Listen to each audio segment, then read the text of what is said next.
Hey guys, if my videos have done something to you, made you think, made you uncomfortable, made you curious, Patreon is how you make sure there are more of them. Link is in the description. You're probably already tired. Not in the way that asks anything of you, not the kind that needs solving, just the ordinary heaviness that collects in a person by the end of a day. The kind where the ceiling becomes interesting for a moment, where a sound from another room registers, and then doesn't. Something about night does that. It changes the texture of thought. The edges go soft. A question you were holding all afternoon stops feeling urgent and becomes, instead, something you can put down. There is a feeling that I want to call it stillness, but that's not quite it, because stillness implies nothing is happening. And something is always happening, even in the darkest room. The air moves, your chest moves. Light from somewhere, a street lamp, a phone, the thin grey line under the door, does what light cannot help doing, which is arrive, quietly without permission, from a source you cannot immediately locate. That last part, light from a source you cannot immediately locate, hold that for a moment, because it is not the point exactly, but it is near the point. It is what we are going to spend time with. There is a kind of light in the universe that arrives without obvious origin. Not from a star you can name, not from a galaxy you can point to, just a faint, diffuse, almost reluctant glow spread across regions of space so enormous that the word enormous stops carrying any useful information. The sort of glow that took decades to even confirm was real because the entire sky kept arguing with the data. Physicists have a name for it. We will get there. One thing before we start, and I mean it. I have been making this channel for a while, and for most of that time, I did not ask for anything. But we are at a point where community support is what keeps this going. We are 25,000 people, and only 200 Patreon members, or just 24 in the co-creator tier, is the number that makes this channel stable. We are close, but not there yet. For everyone who supports, there are comparison PDFs, audio biographies of scientists famous and forgotten, research notes for every video, and additional audio content that goes beyond what these episodes can cover. If you want to help get us there, the Patreon link is in the description. For now, the name can wait. What I want you to notice first is the condition. The condition of a light that belongs to nothing in particular. That is not anchored to any single source. That exists, as far as anyone can measure, in the space between things. Not inside things, not at the edge of things, in between. I find this, I want to say disturbing, but that is too sharp. Unsettling is closer. Not the frightening kind, the kind that happens when something you assumed was simple turns out to have a whole interior you never thought to check. Space between galaxies. We talk about it like it is just distance, an absence. A gap between the interesting parts. It is not a gap. Something is there. Something has been there for a very long time, faintly burning, alone in a way that most things in the universe are not, in a way that has no direct comparison to anything on the scale of a human life. And yet, somehow, when you sit with it long enough at this hour, with the room quiet and the building doing whatever buildings do when everyone stops paying attention to them, it starts to feel not familiar exactly, but recognizable. A light with no obvious home. It is, in its own way, a very old story. What made that light possible is a question about gravity, about collision, about billions of years of slow catastrophe. And it starts with a specific place in the sky, heavy and strange, roughly 4 billion light years from here. 4 billion light years. Say it plainly and it sounds like a number, like a very large number, the way a national debt figure is a very large number, technically comprehensible, practically meaningless, sub-obvious, something the brain files away without ever actually holding. But try it differently. Try thinking about what light does in a single second. In 1 second, it crosses roughly 300,000 kilometers. That is almost the distance from the Earth to the Moon, covered in the time it takes to blink. Now keep that going. 1 second, then another, without stopping for 4 billion years. That is how far away the thing we are talking about is, and that, all of that distance, is what it costs just to locate it. Abell 370 is a galaxy cluster. That phrase tends to land softly, like it is just a collection of things, a neighbourhood, a grouping. It is not that. A galaxy cluster is what happens when the universe's gravity has been pulling matter together for long enough that entire galaxies, each one containing hundreds of billions of stars, have been drawn into a common gravitational enclosure. They are not touching. They are not even close to touching in any human sense. But they are bound. They belong, gravitationally speaking, to the same structure. Abell 370 contains hundreds of galaxies. Its total mass, and this is the part that takes a moment, sits somewhere around 1 to 2 times 10 to the 15th solar masses, which means if you took our Sun and you made a quadrillion copies of it, and then made that number 10 to 15 times larger, you would begin to approach the mass of this one cluster. Most of that mass, for reasons we will come back to, is not visible. It does not emit light. It does not show up in any optical photograph. It is inferred, deduced from the way the cluster bends the light of things behind it. The cluster sits at a redshift of Z equals 0.375. Redshift is how astronomers talk about distance and time at once. Light leaving Abell 370 roughly 4 billion years ago has been stretched by the appenage of the universe during its own journeys toward us, arriving with a longer wavelength than it started with, shifted toward the red end of the spectrum. When we observe this cluster, we are not seeing it as it is now. We are seeing it as it was when the Earth had only just formed, when the oceans were young and the atmosphere was still being negotiated. That is the light we are catching. There is something not eerie exactly, but strange about that lag. You look at a photograph of Abell 370, and you are looking at a moment 4 billion years removed from this one. The cluster has been doing things since then, changing, merging, probably growing. We do not know exactly what it looks like now. We are working from old light, the way you might form an impression of a person from letters they wrote decades before you met them. Abell 370 is not a relaxed system. That word, relaxed, means something specific in cosmology. It describes a cluster that has settled, gravitationally speaking, into a stable configuration. Abell 370 has not done that. Its mass is distributed unevenly. Its core is dominated by 2 enormous galaxies, sitting close to each other but not merged, each one a gravitational anchor for a different subcluster. The X-ray emissions from its hot intracluster gas are elongated, skewed, not centered the way they would be in a system that had finished assembling. It has the look in data of something mid-process, a structure still being built. This is where Abell 370 sits in the universe. Not peacefully, not quietly, not in some finished state, but in the middle of something that has been going on for billions of years and shows no particular signs of resolving. We chose it among thousands of candidates to study the universe's deep structure. It was selected as one of 6 clusters for the Hubble Space Telescope's Frontier Fields program. The reason was partly its mass, partly its exceptional ability to bend and magnify the light of galaxies behind it, and partly because complex, disturbed systems like this one tend to reveal things that calm systems conceal. What those things are, what Abell 370 has been quietly holding, is what the rest of this is about. The first sign that this cluster was unusual came not from a survey, not from a catalogue, but from a long smear of blue-white light that appeared in an early photograph and made no immediate sense at all. 2 clusters, that is where this starts.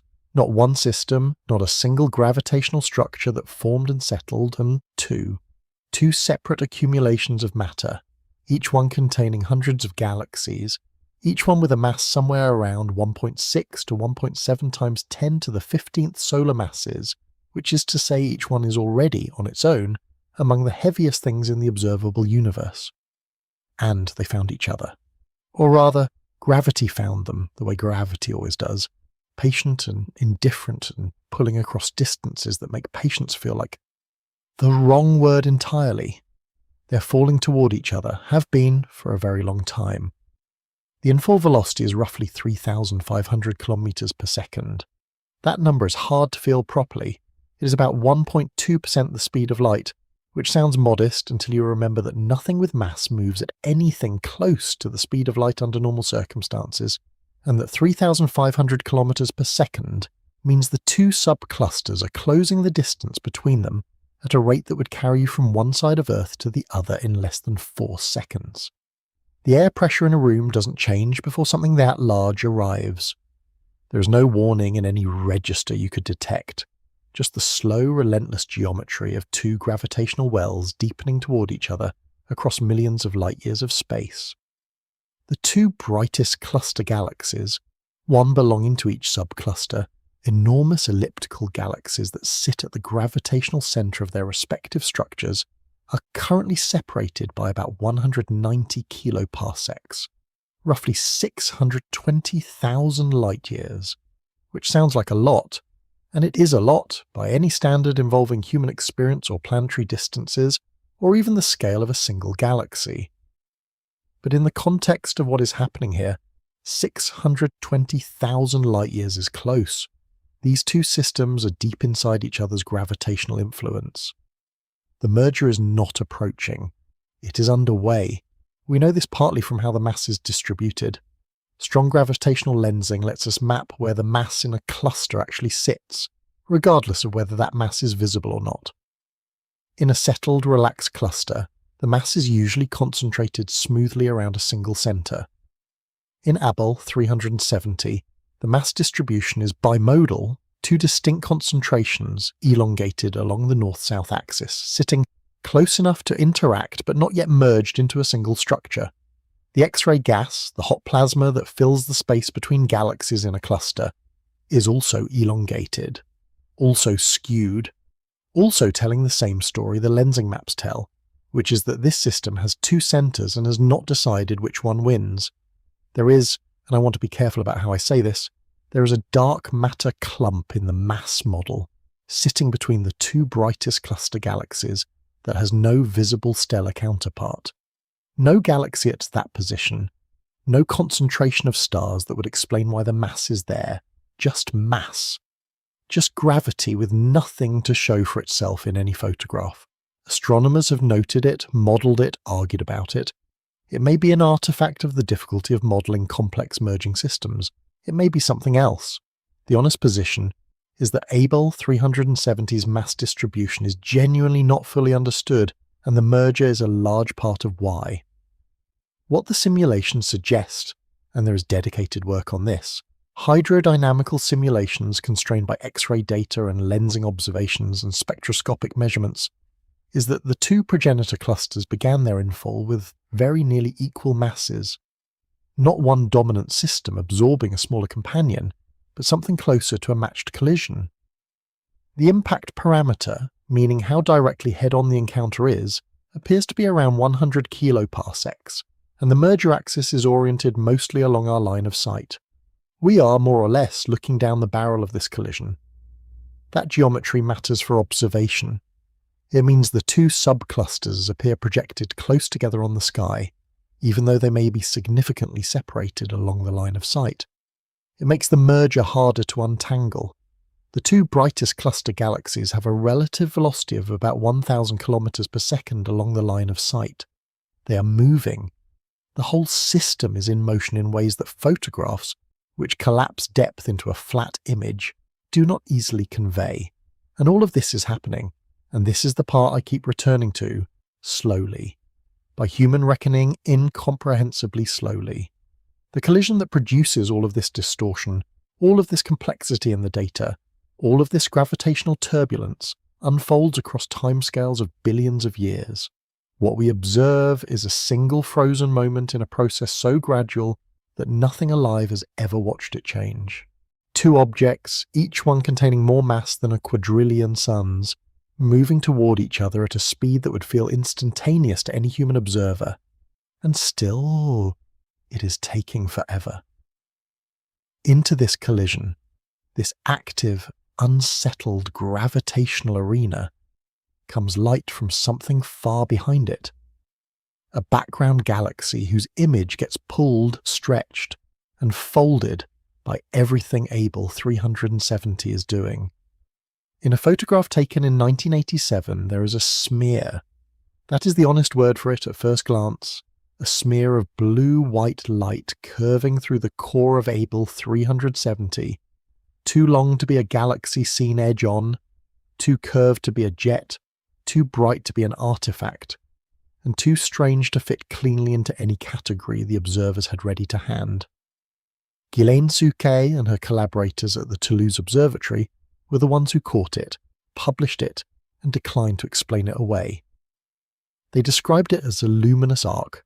They noted its position near the cluster core. They did not, in that first paper, claim to know what it was. The arc is at about 20 arcseconds long in the sky, which means nothing in familiar terms, so try this instead. If you held your hand at arm's length and looked at the width of a single human hair against the night sky, the dragon arc would span roughly that, invisible to the naked eye, requiring a telescope from a long exposure, a photographic plate or a sensitive detector, and a cluster of galaxies 4 billion light-years away to act as the optical instrument that made it bright enough to see at all. It curves. That is the thing that made it so difficult to categorize. Straight things in astronomy are unusual enough. Curved things that are not obviously circular, not a ring, not an ellipse, not the edge of a galaxy disk, are rarer still. The arc bends through the cluster's core with a shape that looks almost deliberate, almost like something was drawn there, though that impression is just geometry, just the physics of what happens when light travels through a warped region of space. The galaxy producing the arc sits at a redshift of z equals 0.725. That puts it roughly 6.5 billion light-years away, considerably behind Abell 370, which is itself 4 billion light-years from us. The light from this background galaxy, on its way toward Earth, passed through the gravitational field of the cluster. The field is not uniform. It is deepest near the cluster's two mass concentrations, shallower toward the edges, shaped in complicated ways by the ongoing merger. Light, travelling through that field, does not travel in a straight line. It follows the curvature of space-time, bending toward the mass, and what emerges on the other side is not one clean image of the background galaxy, but something pulled and folded and stretched into a long, curving ribbon of light. 5 images of the same galaxy joined end to end, intersecting 4 times along the lensing critical curve.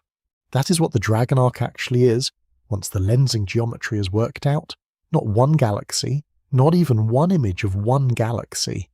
5 separate images of a single source stitched together by the gravitational optics of Abell 370 into something that looks continuous, that looks like one object, but is in fact the same thing seen from 5 slightly different angles simultaneously, because the cluster's mass has rerouted its light 5 times.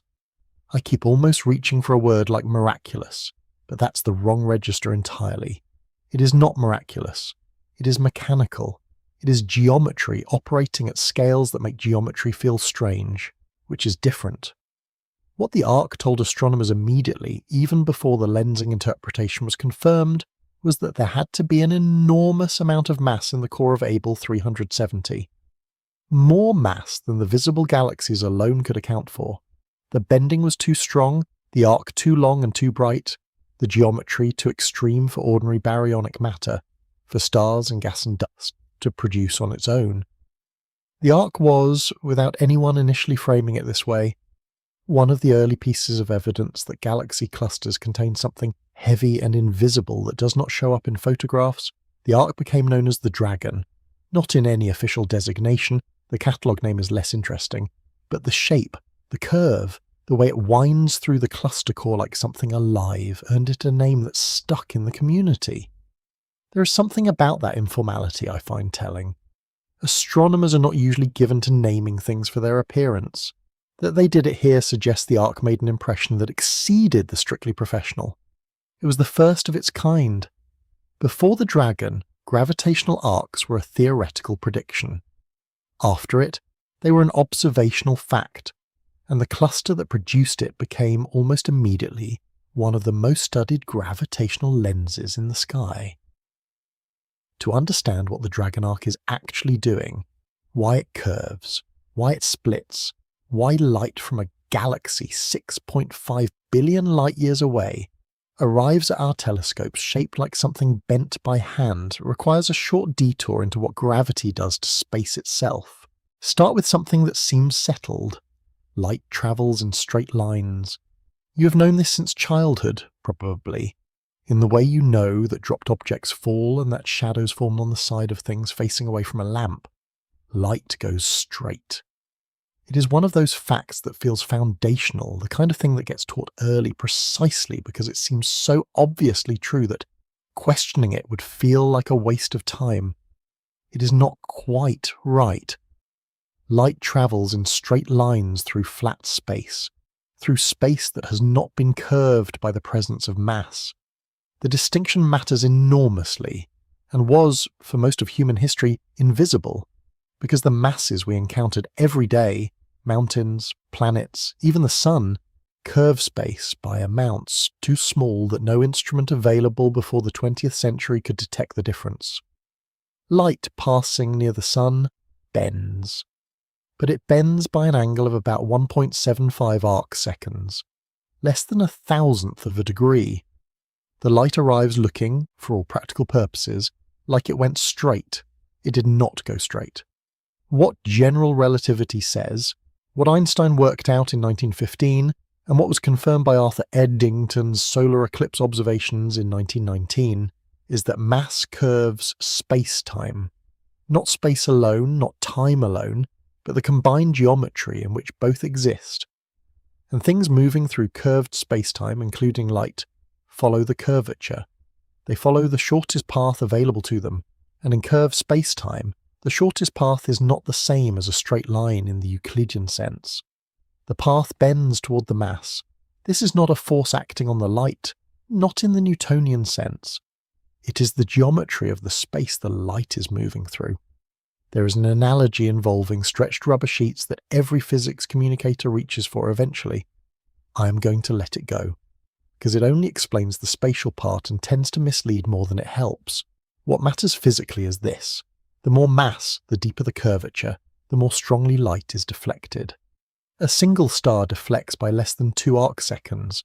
A galaxy deflects by arc-minutes. A galaxy cluster, with its combined mass of 10 to the 15th solar masses or more, can deflect by arcseconds to arc-minutes depending on geometry, enough to produce visible dramatic distortions in the images of background objects. The Einstein radius is the quantity that describes this. It is the angular radius of the ring of light that forms when a source, a lens, and an observer are in perfect alignment, when the background object sits directly behind the lensing mass from our perspective. For a galaxy cluster at Abell 370's mass and distance, the Einstein radius is tens of arcseconds, large enough to see, large enough to produce the Dragon Arc. When alignment is not perfect, which is almost always, you do not get a complete ring. You get arcs, partial rings, multiple images of the same source appearing at different positions around the lens, each one a different path that light from the same background galaxy took through the cluster's gravitational field. The number of images, their positions, their relative brightnesses, and their shapes are all determined by the mass distribution of the lens. If you can measure those things precisely enough, you can work backward and reconstruct where the mass is, and how much of it there is, and even the mass that emits no light at all. This is strong lensing. It requires a massive concentrated lens and a source that happens to be nearly aligned with it. It produces the most visually striking results, the arcs, the rings, the multiple images, and it provides the most direct constraints on a cluster's central mass distribution. Weak lensing is quieter, more statistical. Background galaxies far from the cluster center are also lensed, but by smaller amounts. Their shapes are slightly distorted, stretched by a few percent in a direction correlated with their position relative to the cluster. No individual distortion is detectable. But across thousands of background galaxies, the signal accumulates. The average shape distortion encodes the mass distribution of the lens at large radii where strong lensing cannot reach. Together, strong and weak lensing give astronomers something that no other technique provides cleanly: a map of all the mass in a cluster, not just the mass that glows. The gas glows in X-rays, the galaxies glow in optical light, but the dark matter, the component that makes up roughly 85% of a cluster's total mass, that holds the whole structure together, that was never directly observed and has never been identified in a laboratory. The dark matter bends light too. It has to. It has mass. And its lensing signal is folded into every arc, every distorted background galaxy, every Einstein radius measurement astronomers make. Abell 370 is, among other things, a gravitational telescope. Its mass focuses light from the early universe, galaxies that would otherwise be too faint to observe, too distant for direct detection, into images bright enough for our instruments to analyze. The Dragon Arc is 6.5 billion light-years away, and we can study the individual stars inside it, partly because Abell 370 is sitting in front of it, doing something to the light that no human-built instrument could replicate. There is something faintly uncomfortable about using a collision between two galaxy clusters, something violent and ongoing, as a precision optical instrument. But the universe does not organize itself around what is convenient to categorize. The lensing tells us about mass, but there is another signal coming from Abell 370, fainter and in some ways stranger, that does not come from behind the cluster. It comes from within it, from the space between the galaxies themselves.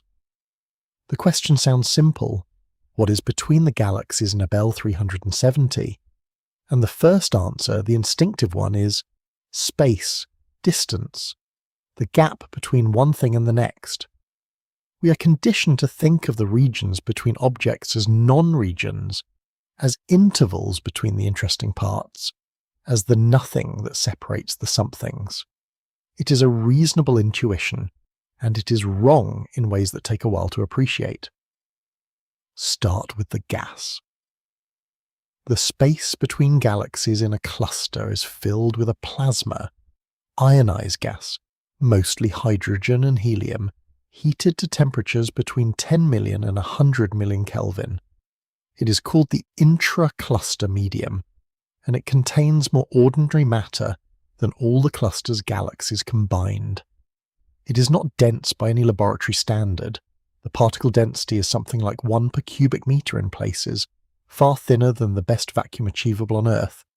But it occupies such an enormous volume that its total mass is considerable. It glows in X-rays. Satellites designed to detect high-energy radiation can map it, and when they do, the maps show structure, elongation, temperature gradients, the irregular shapes of systems that have been disturbed. In Abell 370, the X-ray gas is elongated along the north-south axis. It traces the merger. So there is gas, hot, diffuse X-ray emitting gas threading through the entire cluster volume, and there is dark matter, which is everywhere in the sense that its gravitational influence is everywhere, even though it produces nothing we can directly detect. It is in the between spaces as much as anywhere else, more so in some places. The phantom architecture that the lensing maps reveal. But I want to stop the list there. I was going to keep going. Magnetic fields, cosmic rays, the faint radio emission from relativistic electrons spiraling through those fields, but listing components starts to feel like accounting. And what I actually want to get at is something different. Something glows in the space between the galaxies of Abell 370 that is not the X-ray plasma, not the galaxies themselves, not any instrumental artifact. A faint optical glow spread across the cluster with no obvious single source. Not bright enough to be a galaxy someone missed. Not structured enough to be a reflection. Just light, sitting in the space between things, in a region where light was not expected to originate. It is very faint. The specific number is almost the whole story. This glow has a surface brightness fainter than roughly 26 magnitudes per square arc second in the optical, which means, in practical terms, that it is more than 100,000 times dimmer than the darkest patch of night sky visible from Earth. That a photograph of it requires extraordinarily careful calibration, because the signal from this glow is smaller than the noise introduced by the sky background, by scattered light from the galaxies nearby, by the detector itself. The fact that anyone saw it at all is partly a story about patience, and partly about what happens when the technology for precision low surface brightness, photometry, finally caught up with a signal that had been there all along, waiting. What is producing it? Stars. Individual stars, not bound to any galaxy, not belonging to any disk or halo in the conventional sense, orbiting freely in the gravitational potential of the cluster itself. Not star clusters, not galaxies too faint to resolve. Individual stars or populations of stars so spread out that they cannot be distinguished individually at this distance, drifting through hundreds of thousands of light years of intracluster space. They are there. The light is real. The question of how they got there, how a star ends up in the space between galaxies, stripped from wherever it formed, set loose in the cluster, is a question about gravity, about time, about the slow machinery of what happens when galaxies fall through each other's fields. That machinery has been running in Abell 370 for a very long time. Before we trace how those stars were displaced, it helps to know that the light they produce was first noticed not in Abell 370, not by a space telescope, but in a different cluster entirely, by a man who was right about something that took decades to confirm. Fritz Zwicky was not an easy person. That is worth saying plainly, because the temptation in scientific biography is to sand the edges off difficult people once they turn out to be right about something important. Zwicky was combative, frequently unkind to colleagues, and had a habit of making large claims with a confidence that exceeded what his evidence could strictly support. He was also, on several separate occasions across his career, correct about things that the field would spend decades catching up to. In 1951, working at the Palomar Observatory with photographic plates, glass plates coated in light-sensitive emulsion, each one handled carefully because they were fragile and expensive and irreplaceable, the kind of thing you carried with both hands, Zwicky reported diffuse light between the galaxies of the Coma cluster, not light from the galaxies themselves, not scattered light from bright sources nearby, something in the space between. He described it as irregular swarms of stars in the intergalactic regions. He published it.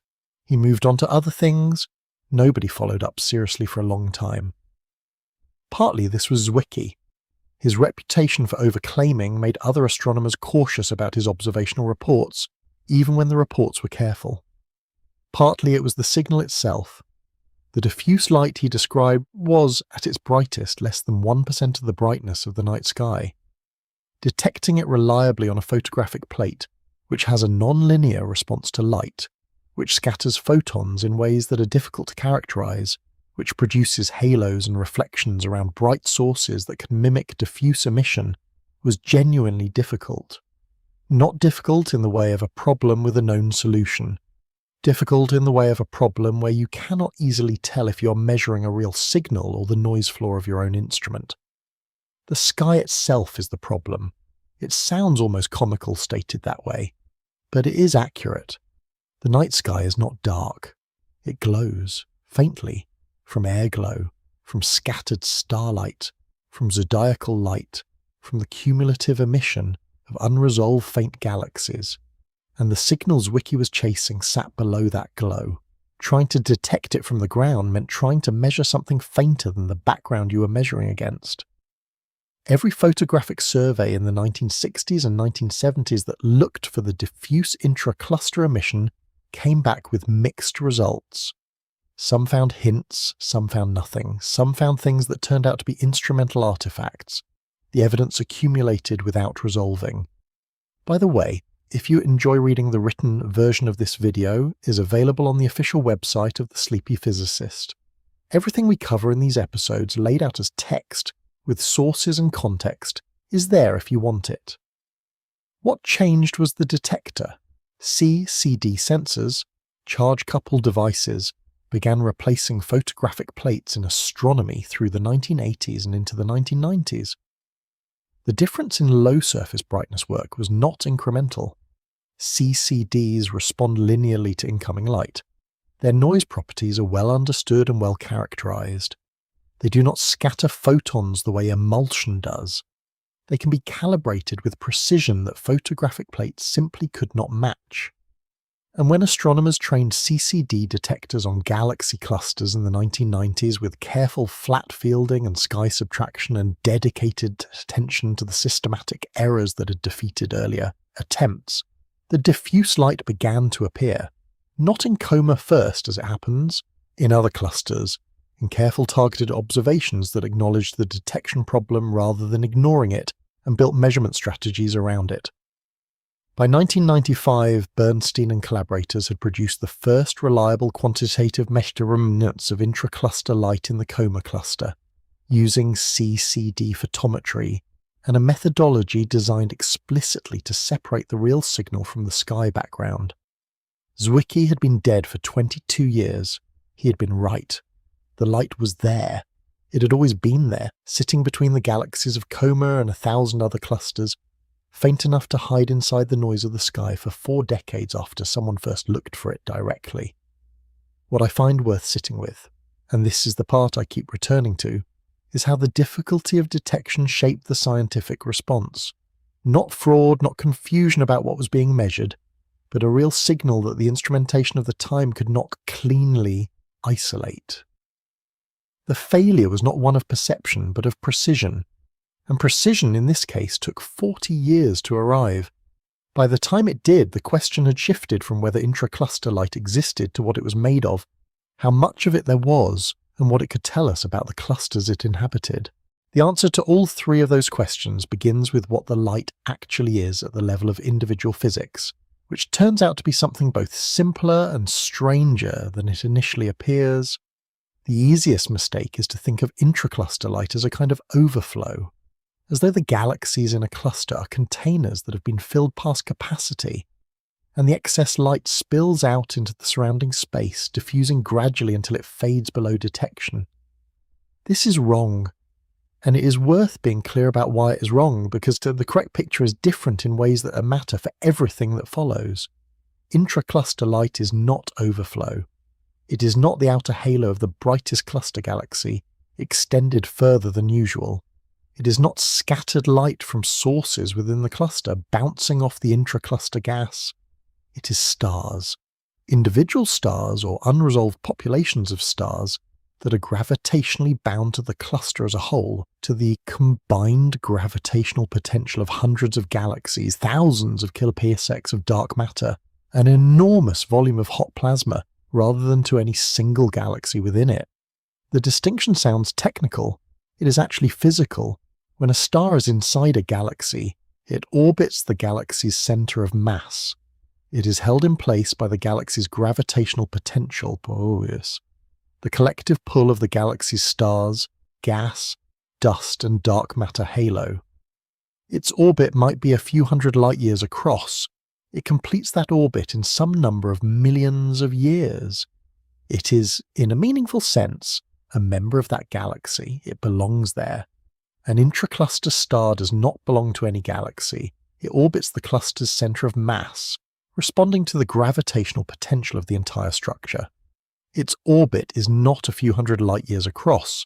It is hundreds of kiloparsecs, hundreds of thousands of light years. A single orbit for a typical intracluster star takes something in the range of 1 billion years to complete.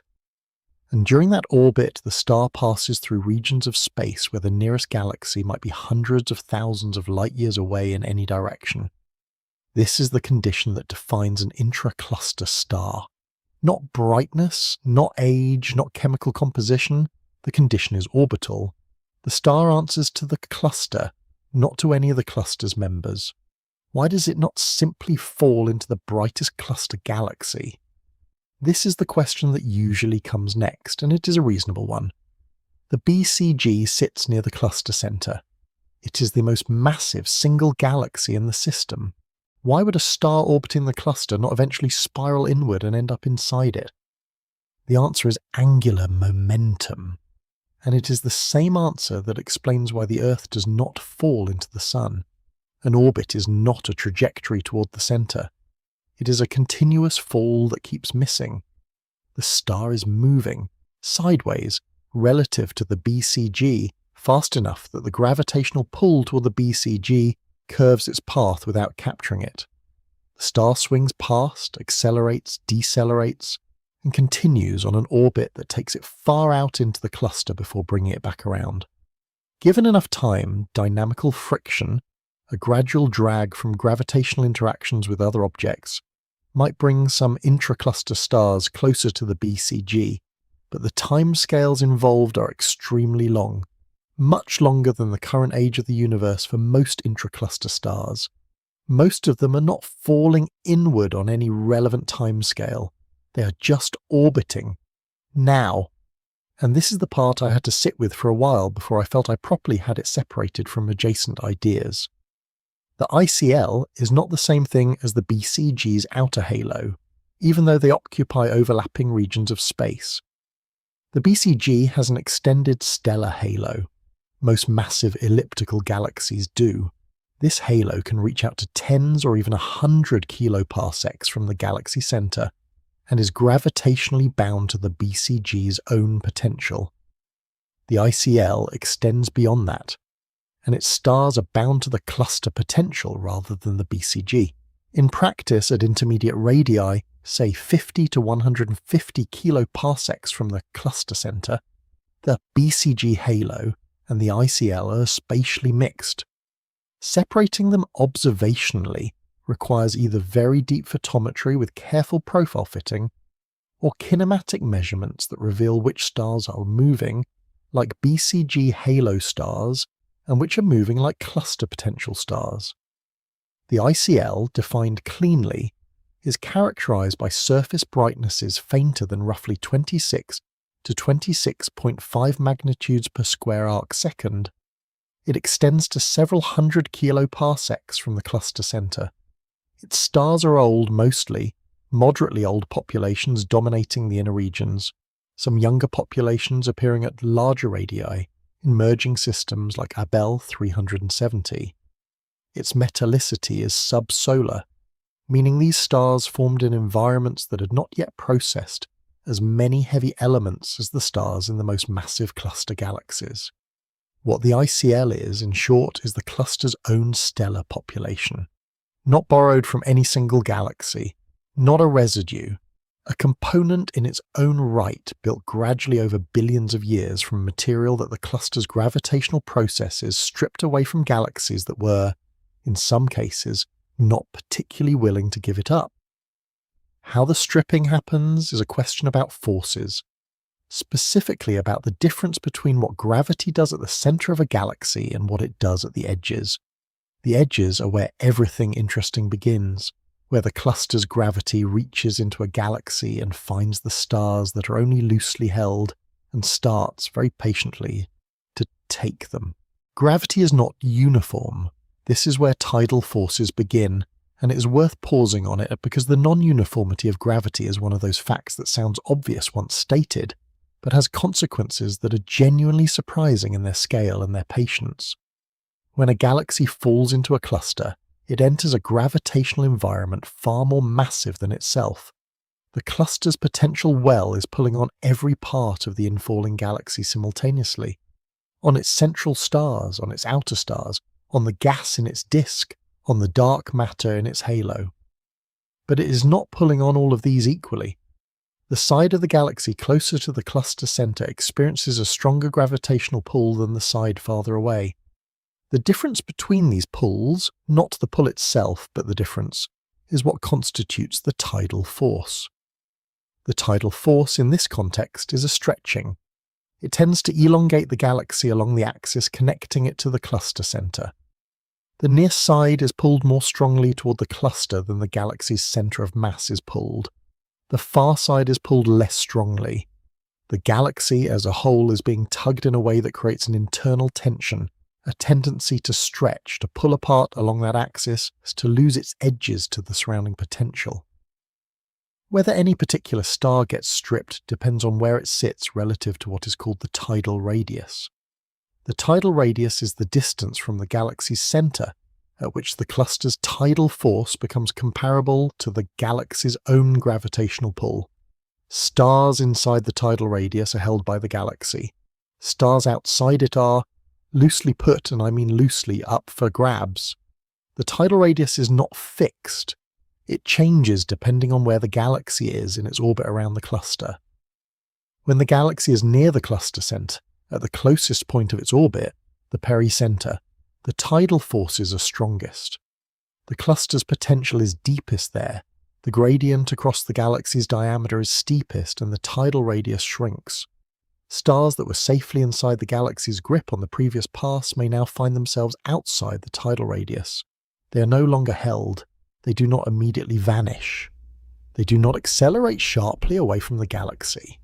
What happens is quieter and, in its own way, more final. The star continues on a trajectory that is no longer determined primarily by the galaxy's gravity. The cluster's potential takes over. The star's orbit, which was a compact path around the galaxy centre, opens up. It becomes an orbit around the cluster. The star drifts over millions of years away from the galaxy it formed in, pulled gradually into the intracluster space by the same gravity that was always there but that the galaxy's own pull had previously counteracted. The galaxy does not necessarily notice in any mechanical sense. Its core is unaffected. The stars in its central regions are held too tightly by the galaxy's own gravity for the cluster tidal forces to reach them.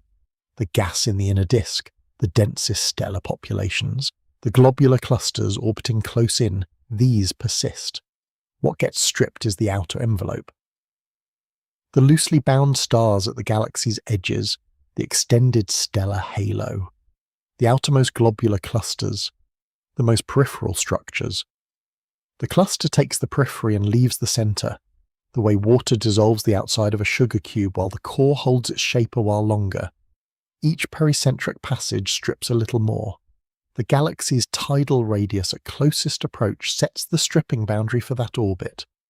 After the galaxy moves back to the outer parts of the cluster, the tidal forces relax and then the tidal radius expands again, but the stars that were outside it during pericentre are already gone. They do not come back. The stripping is not reversible. The galaxy has no mechanism to reclaim them, no gravitational process that reaches out into the cluster and retrieves what was taken. This is the part I find myself returning to when I think about what tidal stripping actually means over long time scales. Not the drama of the pericentric passage, not the physics of the force gradient, but the accumulation. Pass after pass, orbit after orbit, across timescales of billions of years, this galaxy loses a little more of itself each time it comes close to the cluster centre. The outer stars feed the intracluster light. The galaxy contracts, in a sense. Not collapsing, not destroyed, but reduced. Its edges retreating inward orbit by orbit, until only the most tightly bound stars remain. In a cluster like Abell 370, where the merger is actively generating extreme tidal forces, where the two subclusters are stirring each other's gravitational fields into something turbulent and asymmetric, the stripping is not just ongoing, it is accelerated. Galaxies falling through this system encounter tidal forces that reach deeper into their structure than they would in a relaxed cluster. The stripping boundary moves inward more aggressively at pericentre. More stars are released per pass. And the tidal radius, that boundary between held and lost, is not a wall. It is more like a threshold that the galaxy's grip weakens past. Stars near it are not firmly held or firmly released. They exist in an intermediate state bound enough to stay for one orbit, maybe two, and then not. The ones that leave do not leave alone. They leave in streams, in loose associations that retain some memory of the orbit the parent galaxy was on when they were stripped. Tidal streams. Long, diffuse trails of stars that wrap around the cluster, winding and unwinding over billions of years until the orbital memory fades and the stars disperse into the general intracluster population. That population in Abell 370 is enormous. Tidal stripping is the main mechanism and the most gradual. But there are other ways a cluster takes stars from galaxies, faster, more complete, and in some cases leaving nothing of the galaxy behind at all. Tidal stripping is patient. It works across billions of years, pass by pass, taking the outer stars of infalling galaxies and feeding them gradually into the cluster's intracluster space. It is the dominant mechanism responsible for the bulk of what we call intracluster light in most systems, but it is not the only one. The cluster has other methods, and they are worth understanding separately, because each one leaves a different kind of mark on the stars it releases, a different age, a different metallicity, a different spatial distribution, and those marks are how the astronomers try to read the cluster's history from the light it has accumulated. The second mechanism is called violent relaxation, and the name is accurate in a way that most technical names are not. When a galaxy, a large one, a satellite galaxy of significant mass, falls into the brightest cluster galaxy and merges with it, the merger is not a gentle process. The two stellar systems interpenetrate. Stars that were in stable orbits around one gravitational center suddenly find themselves in a potential that is changing rapidly, that is sloshing and reorganizing as the two mass distributions mix. Orbits that were closed and predictable become chaotic. Stars are flung outward. Not all of them. Most end up in the merged remnant, but a fraction, the ones that were on orbits that happen to gain energy during the rapid potential change, are ejected. They leave the merger at high velocity and end up in the surrounding intracluster space.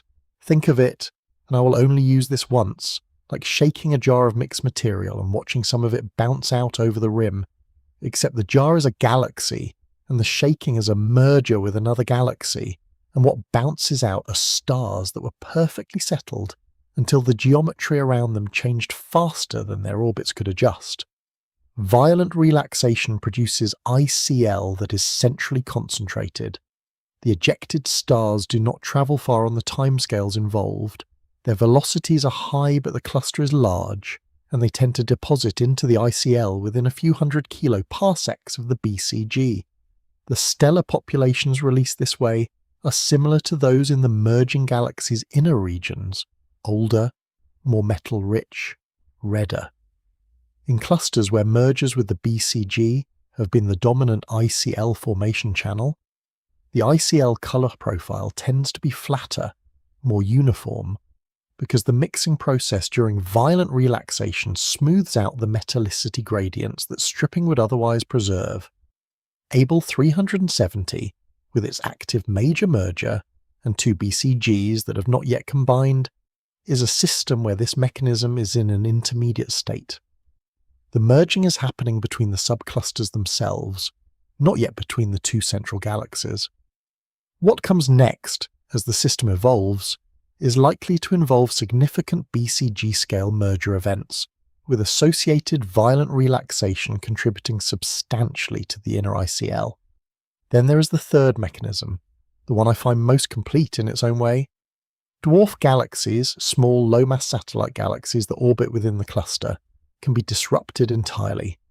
Not just stripped of their outer stars, not just reduced, dissolved.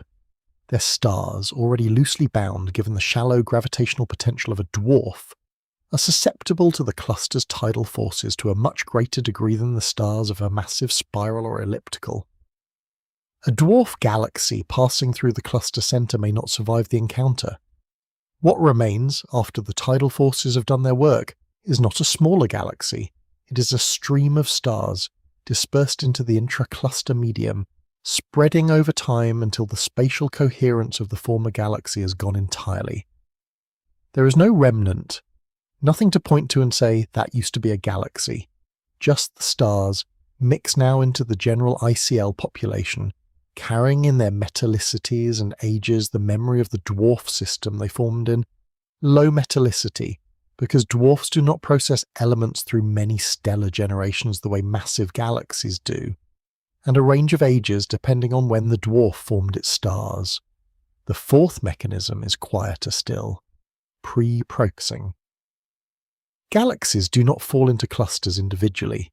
They often arrive in group, bound collections of a few to a few dozen galaxies that have been orbiting each other for billions of years before the group itself falls into the cluster. Within those groups, tidal interactions have already been occurring. Intragroup light has already been building. Stars have already been stripped from the group's member galaxies and set loose in the group's intracluster space. When the group finally falls into the cluster, that pre-existing diffuse stellar population comes with it. It is absorbed into the cluster's ICL without any additional stripping event being required. Pre-processing means the ICL is partly assembled before it arrives. The cluster inherits intracluster stars from the environments that fed it. The reason distinguishing between these mechanisms matters is that each one leaves a different imprint on the ICL's observable properties. Tidal stripping produces negative color gradients. The ICL grows bluer and more metal poor at larger radii because stripping takes stars from the outside of galaxies, where stars are older and metal poorer. Violent relaxation tends to flatten those gradients. Dwarf disruption contributes low metallicity stars that can appear at a range of radii. Pre-processing brings populations whose properties reflect their group environments rather than the cluster itself. Reading those imprints, separating them in the photometric and spectroscopic data, is the work. It is not yet complete. The answer to which mechanism dominates in any given cluster, including Abell 370, is still being assembled from evidence that is partial and hard-won. What the data from Abell 370 already suggests, given its merger state and the specific excess of younger stellar populations detected in its ICL, is that all of these channels are probably contributing, at different radii, at different rates, building something whose total history no single observation can yet read in full. The merger specifically is doing something to the ICL production rate in Abell 370 that a quieter cluster would not, accelerating it, deepening it, in ways that leave their own specific signature in the light. There is a word problem buried in this chapter, and I want to acknowledge it early. The word is accelerated, as in the merger accelerates ICL production in Abell 370. That sentence is accurate, and I am going to use it, but it carries a connotation of speed that needs adjusting before it misleads. The acceleration in question unfolds across timescales of hundreds of millions to billions of years. Nothing about it would register as fast to any observer. What has changed is not the pace in any human sense, but the conditions, the depth of the tidal forces, the frequency of extreme encounters, the geometry of the gravitational environment, such that more stars are being displaced per unit of cosmic time than would be displaced in a quieter system. With that clarified, or at least flagged, what the merger is actually doing. In a relaxed cluster, a cluster that has finished its major accretion events and settled into a roughly stable configuration, the ICL builds slowly. Infalling galaxies experience tidal forces as they orbit, losing outer stars at pericenter, contributing gradually to the diffuse stellar population. The process is real and ongoing but relatively steady. The tidal radius at pericenter is set by the cluster's gravitational potential, which is itself relatively smooth and predictable. The galaxies know, in a gravitational sense, what they are falling into. Abell 370 is not that. Two subclusters, each carrying roughly 1.6 to 1.7 times 10 to the 15th solar masses, are in the process of colliding. Their gravitational potentials are not simply additive, they interact, they stir each other, they produce a combined tidal environment that is asymmetric and time-varying in ways that a single relaxed cluster's potential is not. A galaxy falling through Abell 370 right now is not falling through a stable gravitational well, it is falling through a well that is itself in motion, that has two deepening centres rather than one, that produces tidal forces from multiple directions simultaneously. The tidal radius for a galaxy in this environment is not constant between pericentric passages, it fluctuates with the local configuration of the merger. At moments when the galaxy passes near one of the two subcluster cores, the tidal forces reach deeper into the galaxy's structure than they would near the centre of a single, relaxed cluster of equivalent total mass. Stars that would have remained bound through several orbits in a quieter system find themselves outside the tidal radius during one of these enhanced encounters. This is what the merger changes, not the mechanism, the reach. The ICL fraction measurements from Abell 370 derive from Hubble frontier fields data using the CICLE algorithm, which separates ICL from galaxy light without assuming a prior morphology, range between roughly 7 and 25% of the cluster's total optical luminosity, depending on the filter and the radial aperture used. That range is large, and it reflects genuine methodological variation as much as physical uncertainty, but the values sit consistently at or above the higher end of what is found in relaxed clusters of comparable mass. Merging clusters, as a class, show elevated ICL fractions relative to relaxed systems. Abell 370 fits that pattern. The frontier fields data also show something specific to Abell 370's merger state. The ICL in the intermediate optical filter, the F606W band, is enhanced relative to the other filters. This excess is attributed to a higher fraction of younger, lower metallicity stars in the ICL compared to the cluster's member galaxies. These are A-type and F-type stars that would be consistent with populations stripped from infalling still star-forming galaxies that arrived in the cluster recently enough in cosmic terms to still be making new stars when the tidal forces began to take their outer regions. A relaxed cluster, at this stage of cosmic evolution, would have mostly exhausted its supply of recently infalling star-forming galaxies. Abell 370, actively merging, has not. The merger has brought fresh material, galaxies that were in the process of forming stars when they were captured by the cluster's growing gravitational potential. Their outer stellar populations, still relatively young, being stripped and added to an ICL that would otherwise be dominated by older populations. The result is an ICL with a more complex stellar age structure than a relaxed system would show. Inner regions dominated by older, moderately metal-rich stripped stars. Outer regions, and certain specific filter excesses, carrying the signature of younger populations from more recently disrupted infalling galaxies. What this means for Abell 370's total intracluster stellar population is that it is currently in a phase of elevated production. More stars are being displaced now, or rather across the current epoch of the merger, than would be displaced in a period of equivalent length in a quiet system. The ICL is not just large, it is growing and growing in a way that carries specific information about which galaxies contributed, when they contributed, and how far into their stellar structure the tidal forces reached when they did. The merger, in this sense, is not just a dynamical event, it is a kind of record-keeping. Every star added to the ICL during this collision carries in its properties, its age, its metallicity, its position, its velocity, a piece of the history of what happened here.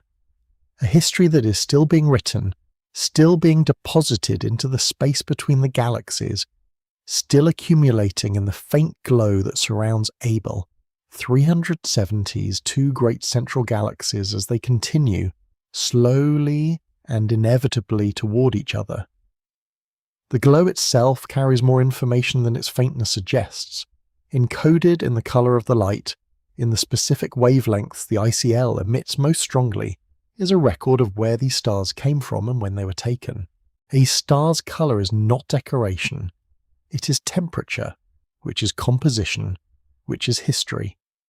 The specific wavelengths a star emits most strongly, whether it sits toward the blue end of the visible spectrum or the red end or somewhere in the middle, are determined by its surface temperature, and its surface temperature is determined by its mass, and its mass is determined by the conditions under which it formed, and those conditions carry the chemical signature of the environment it formed in. Pull on the colour long enough and you end up holding something that amounts to a biography. I want to be careful with that word. Biography implies intention, narrative, the sense that a life has a shape that can be summarised. A star does not have any of that. What it has is a set of physical properties that were fixed at the moment of its formation and have evolved according to physics since. But the record those properties contain, the metallicity, the age, the spectral class, does function like a document. It tells you something about where the star came from, even when the star itself is no longer anywhere near where it started. Metallicity is the key quantity. In astronomy, metallicity refers to the abundance of elements heavier than hydrogen and helium, what astronomers call metals, somewhat eccentrically, regardless of whether they are actually metallic in the chemical sense. A high metallicity star formed in an environment that had already been enriched by previous generations of stellar evolution. Massive stars live fast, die in supernovae, and scatter processed elements, carbon, oxygen, iron, silicon, into the surrounding gas. The next generation of stars forms from gas that contains those elements. It is more metal-rich than the generation before it. A low metallicity star formed early, or in an environment where this enrichment cycle had not run many times. Dwarf galaxies tend to produce low metallicity stars because their star formation histories are shorter, and their supernovae are often energetic enough to drive processed gas out of the shallow potential well, entirely, losing the enrichment rather than recycling it.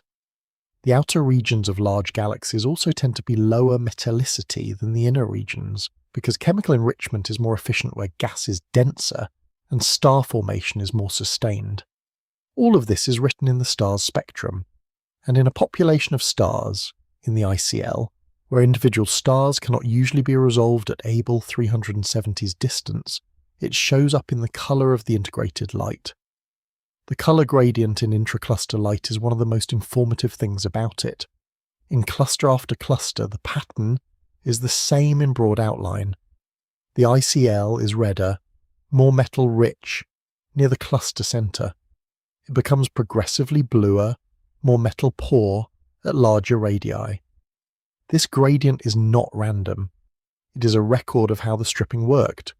Stars stripped from the inner regions of infalling galaxies, where metallicity is highest, tend to be deposited closer to the cluster centre, because the stripping that reaches that deep happens near pericentre, and galaxies at pericentre are near the cluster centre. Stars stripped from galaxy outskirts, lower metallicity, bluer, are released at larger radii and remain there on wider orbits.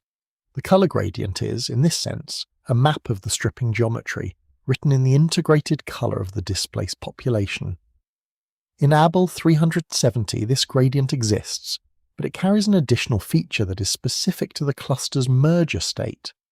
The ICL is measurably enhanced in the intermediate optical filter, the F606W band, relative to the bluer and redder filters. This excess, detected in the Hubble Frontier Fields data and measured using the Sickle algorithm, is attributed to a higher than expected fraction of A-type and F-type stars in the ICL. A-type stars are hot blue-white stars with surface temperatures between about 7,500 and 10,000 Kelvin. F-type stars are slightly cooler, slightly yellower. Both are younger than the old red giant populations that dominate the ICL in relaxed clusters. Their presence in Abell 370's ICL is not what you would expect if the cluster was simply old and quiet. Their presence makes sense, though, for a merging system that has recently accreted star-forming galaxies. When a galaxy that is still actively forming stars falls into a cluster and begins to be tidally stripped, the stars that are taken from its outer regions include populations that formed recently. Not recently in any human sense, but recently in stellar population terms. stars that are a few 100 million to a few billion years old, rather than the 10 billion-year-old populations that dominate the ICL of relaxed systems. These younger stars are bluer. They sit in the intermediate wavelength range that the F606W filter samples. Their presence inflates the ICL fraction in that filter relative to the others. What Abell 370's filter excess is telling us, translated, the cluster has been stripping in falling star-forming galaxies, and the debris from those stripping events is sitting in the ICL as a younger, bluer population that is superimposed on the older, redder background of previously stripped material. Two populations, two histories, both present simultaneously in the same diffuse glow. You cannot separate them visually. They overlap in space. But in the colour data, in the way the ICL fraction varies across filters, the younger population leaves a signal that is distinct enough to identify, if not to fully disentangle from everything around it. The colour of the lost stars is, if not quite an autobiography, then something adjacent to it. A document written in physics, stored in light, read by people pointing instruments at a cluster 4 billion light-years away, and asking what the numbers mean. Colour tells us about composition, age tells us about timing, and in the ICL, age and colour together start to describe not just which stars are there, but when the cluster took them, which turns out to be a question with a longer answer than it first appears. Age, in stellar populations, is not a single number. It is a distribution, a spread of formation time compressed into a single integrated light signal that arrives at the detector carrying contributions from stars that formed at different epochs, in different environments, under different conditions, and that now appear from this distance as a single diffuse glow, with a colour and a spectrum that encodes all of those histories simultaneously. Pulling the age distribution out of that signal requires models, assumptions, careful for fitting. The result is not a timestamp. It is an inference, made with varying degrees of confidence depending on how cleanly the stellar populations can be separated from each other. With that framing in place, what does the ICL actually look like in terms of age? The inner regions of the ICL in clusters like Abell 370 are dominated by what the literature calls moderately old stellar populations. Moderately old is, I should note, a strange phrase to use for something between 1 and 3 billion years in age. A billion years is not moderate by any standard that applies to living things, or geological processes or human history. But in cosmological terms, relative to the age of the universe at roughly 13.8 billion years, and relative to the oldest stellar populations in massive elliptical galaxies which formed the bulk of their stars 10 billion or more years ago, a population that is 1 to 3 billion years old is relatively recent. It formed when the universe was already mature. The phrasing is comparative, not absolute, and it is the right comparison to make here. These moderately old populations in the ICL's inner regions are there because the stripping that deposited them happened early in the cluster's assembly history, when the first galaxies fell in and lost their outer stars to the developing cluster potential. Those stars have been orbiting the cluster for a long time, long enough for their orbits to have partially phase-mixed, for the streams and tidal tails that originally marked their displacement to have dispersed into something more uniform, long enough that their ages now reflect the time since they formed in their original galaxies, which was before the stripping took them. The outer regions tell a different part of the story. At larger radii from the cluster centre, the ICL tends to carry younger populations. This is not universal. It depends heavily on the specific cluster's accretion history, but the trend is real, and it has a physical explanation. Stars deposited at large radii in the ICL got there more recently, because the stripping that placed them there happened during more recent infall events. Galaxies that fell into the cluster later, when the cluster was already large and its potential well already deep, were stripped on their first or second pericentric passage. Their outer stars, released during those recent encounters, have not had time to phase mix into the cluster's centre. They are still at large radii, still carrying the younger ages of the stellar populations in the galaxies that recently fell in. The age gradient, older inward, younger outward, is a fossil record of the cluster's accretion history read radially outward from the centre. In Abell 370, this picture is more complicated than it would be in a relaxed system. The merger between the two subclusters has introduced an additional source of younger populations that is not simply explained by the radial gradient alone. The enhanced ICL fraction in the F606W filter, which we covered in the previous chapter, traces populations that are younger than the moderately old background, and that they are present not only at large radii, but distributed more broadly through the cluster, likely because the merger has disrupted the orderly radial structure that a single-centre cluster would develop. There is also the question of what the merger itself has done to the ages of populations near the two BCGs. Each BCG is a gravitational anchor that has been accreting satellite galaxies and stripping and falling material. The stellar populations near each BCG in Abell 370 carry contributions from multiple epochs of stripping, multiple infalling galaxies, multiple formation histories. Separating those contributions observationally at a redshift of 0.375 from a distance of 4 billion light-years is work that the current data can only partially accomplish. 3 layers, roughly speaking, 3 episodes of stripping of different depths, of different timings, depositing different populations into the same spatial volume and leaving a glow whose total age distribution is too complex to reduce to a single number. The ICL in Abell 370 is not old. It is not young. It is several things at once, which is exactly what you would expect from a system that has been building itself through multiple episodes of accretion and is, at this moment in cosmic time, still not finished. The age distribution describes when. The sheer number of stars involved describes something else, a scale that is worth pausing on before continuing, because the totals, once stated plainly, tend to sit in the mind differently than the physics does. Start with a number that is easier to hold.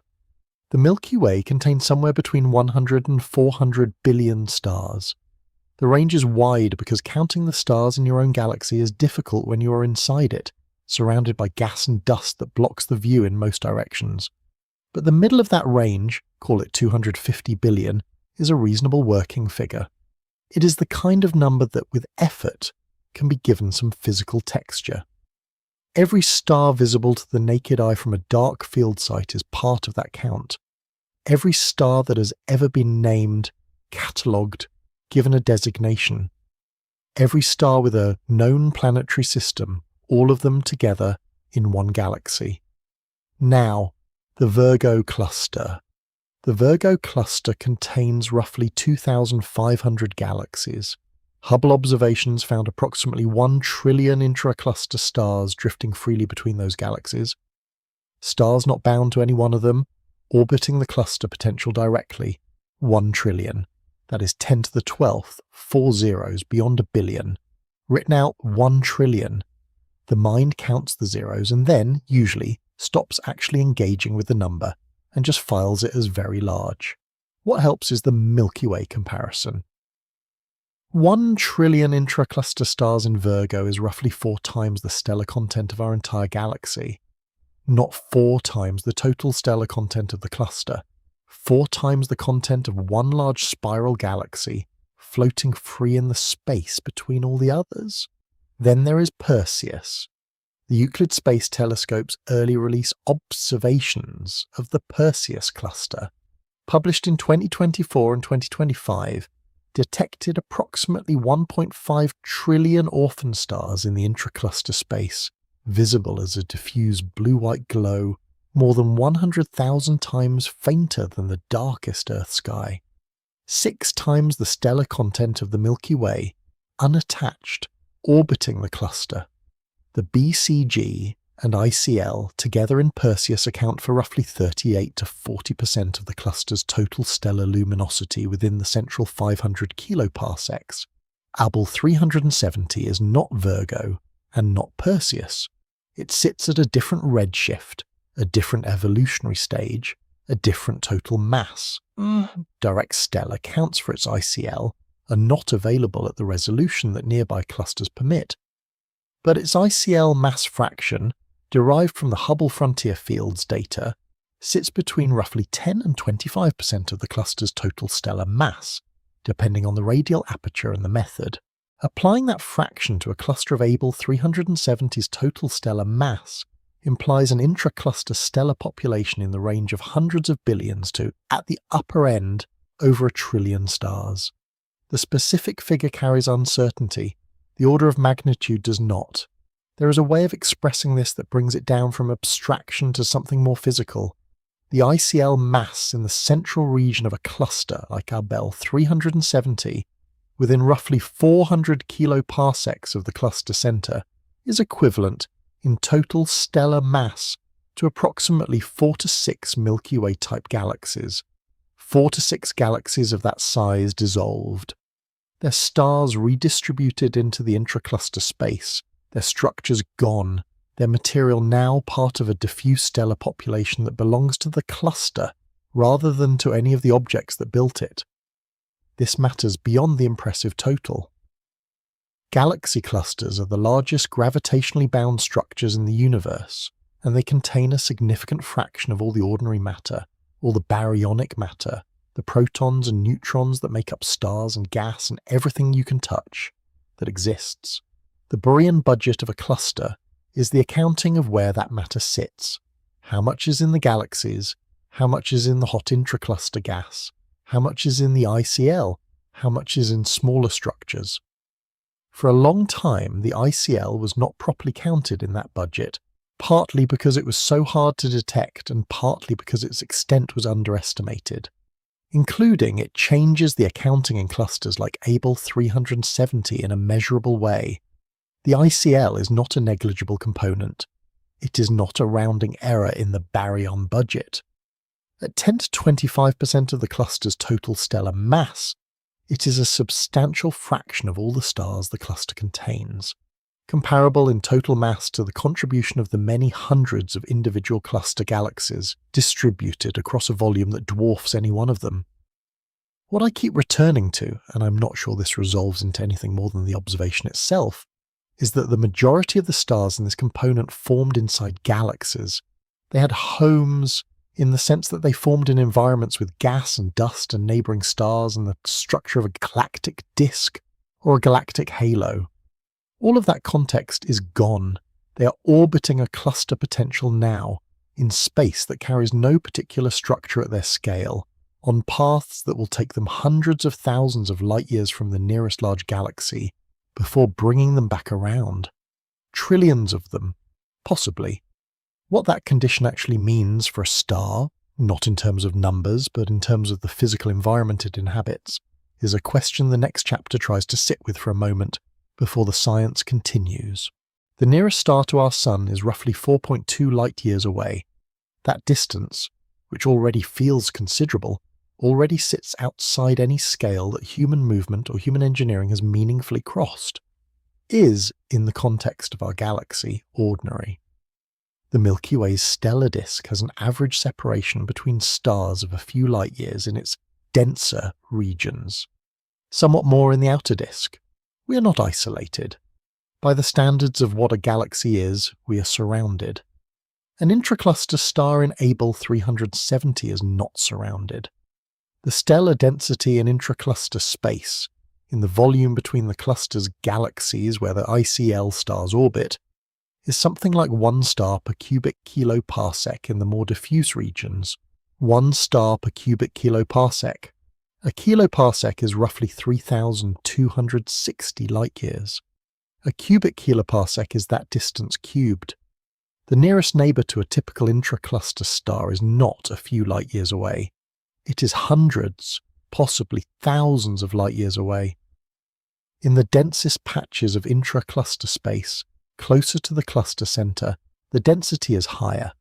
But even there, the separation between stars is orders of magnitude larger than anything in the stellar disk of a normal galaxy. Think of it this way, and I will only use this comparison once. The stellar density in the intracluster medium is closer to the density of raisins in a very large, mostly empty room than to anything you would call a populated environment. One star and then nothing for a very long time, and then another star. And the nothing between them is genuinely physically nothing in the stellar sense. No gas clouds, no dust lanes, no star-forming regions, no clusters of young, hot stars illuminating their birth nebula. Just space. And then another star. An intracluster star completes one orbit of the cluster in something like 1 billion years. The orbit carries it across hundreds of kiloparsecs, hundreds of thousands of light years, of intracluster space before it curves back toward the cluster center. Over the course of a main sequence stellar lifetime, which for a Sun-like star is about 10 billion years, an intracluster star completes perhaps 10 orbits, each one 1 billion years, each one carrying it through an environment with no galactic structure of any kind, no disk. There is no rotating plane of gas and stars and dust that the intracluster star passes through, no midplane, no density wave that would trigger star formation nearby. The galactic disk is a feature of a galaxy. These stars are not in galaxies. No spiral arms. The arms of a spiral galaxy are regions of compressed gas where star formation happens in elevated bursts, where new stars illuminate clouds of hydrogen into glowing pink nebulae. An intracluster star sees none of this. There are no new stars forming anywhere near it. The gas in the intracluster medium is hot plasma, 10 million to 100 million Kelvin, far too hot to collapse into stars under ordinary circumstances. The star-forming machinery that a galaxy contains is absent entirely. No star-forming regions means no young stars nearby, which means no blue-white O and B stars flooding the surrounding space with ultraviolet radiation, no supernova remnants expanding through the local medium, no neutron stars recently produced from massive stellar deaths in the neighbourhood. The local stellar population, such as it is old, or absent. And then there is the question of what the sky looks like if you are somehow present to observe it, and I want to be careful here, because I am not anthropomorphizing the star, just using the geometry. From an intracluster star in Abell 370, the nearest galaxy would likely be tens to hundreds of thousands of light years away. It would be visible probably as a smear of light in one part of the sky. The rest of the sky would be other galaxies. Abell 370 contains hundreds of them, and from within the cluster they would be distributed across the field of view. But the galaxies are the dominant visible structures, not stars, not nebulae, not the soft band of a galactic disk stretching overhead. Galaxies, each one 100 billion stars compressed by distance into a soft ellipse of light. The star itself, the intracluster star doing its billion-year orbit, would see this and nothing closer. The night sky, if it had a night sky in any meaningful sense, would be a field of galaxies and not much else nearby.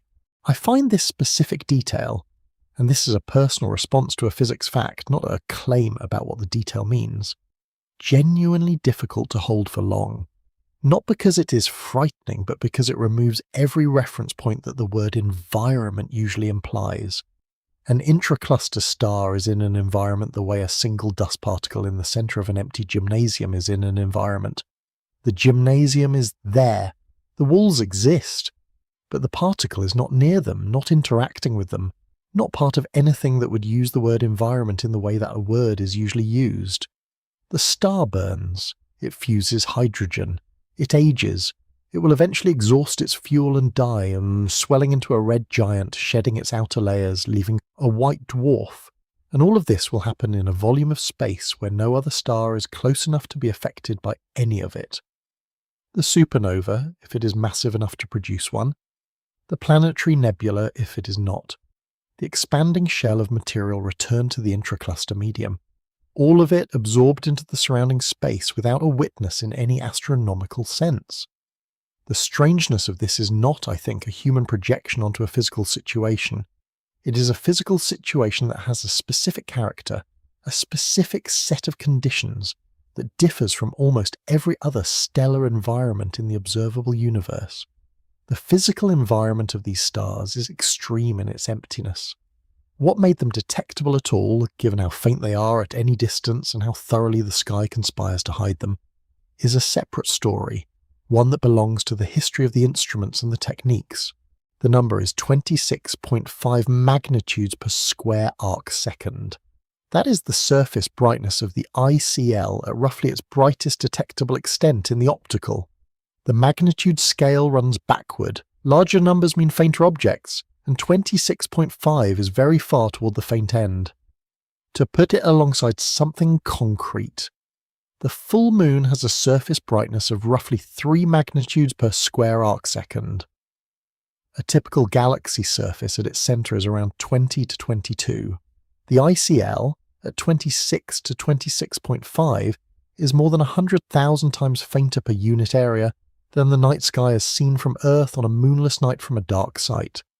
Less than 1% of the sky brightness, at its brightest. The sky is the problem, not the distance to Abell 370, not the faintness of the stars individually, not the angular resolution of the telescopes. The sky itself, which glows faintly and continuously from multiple sources simultaneously, produces a background signal that sits above the ICL signal. Trying to detect the ICL from the ground means trying to measure something that is already buried under the noise floor of the instrument plus sky system. What makes the sky glow? Several things at once. Air glow, emission from atoms and molecules in Earth's upper atmosphere excited by solar radiation, produces a diffuse optical glow that varies across the sky and with time. Zodiacal light, sunlight scattered by the interplanetary dust in the solar system, adds a component strongest near the ecliptic. The cumulative, unresolved emission of millions of faint background galaxies too dim to be individually detected contributes a roughly isotropic component. Scattered light from bright stars and nearby galaxies in the field spreads across the detector in ways that are difficult to characterize precisely. All of these combine into a sky background that must be measured, modelled and subtracted before the ICL can even be said to exist in the data. And measuring the sky background to the precision required, well below 1% of its total value, is genuinely hard. The sky background is not uniform across a detector. It varies with position, with time, with the specific optical path of the instrument, with temperature changes that affect the detector's response. A flat fielding error of 0.5%, a calibration error smaller than most observers would consider significant, produces a residual signal that completely swamps the ICL. Flat fielding is the process of calibrating a detector's response across its surface. Different pixels respond differently to the same incoming light, and the flat field correction accounts for this, but producing a flat field accurate to the level required for ICL work, accurate to a few hundredths of a percent across the entire detector, requires either extraordinarily stable illumination during calibration or a model of the detector's response good enough to extrapolate to that precision. For ground-based observatories, neither is routinely achievable. The atmosphere changes between calibration exposures and science exposures. The illumination is never perfectly uniform. The residuals, small by ordinary standards, are large relative to the ICL signal. Scattered light is a separate problem. Bright galaxies in the cluster field, the BCGs, the brightest cluster members, scatter light across the detector through the telescope optics and through internal reflections. This scattered light produces a diffuse halo around each bright source that extends across the field and that looks, in the data, exactly like the kind of extended low-surface brightness emission that the ICL actually is. Separating the real ICL from the scattered light artifact requires modelling the point spread function of the telescope, the three-dimensional profile of how it spreads light from a point source, to high precision, and subtracting its contribution from every bright source in the field.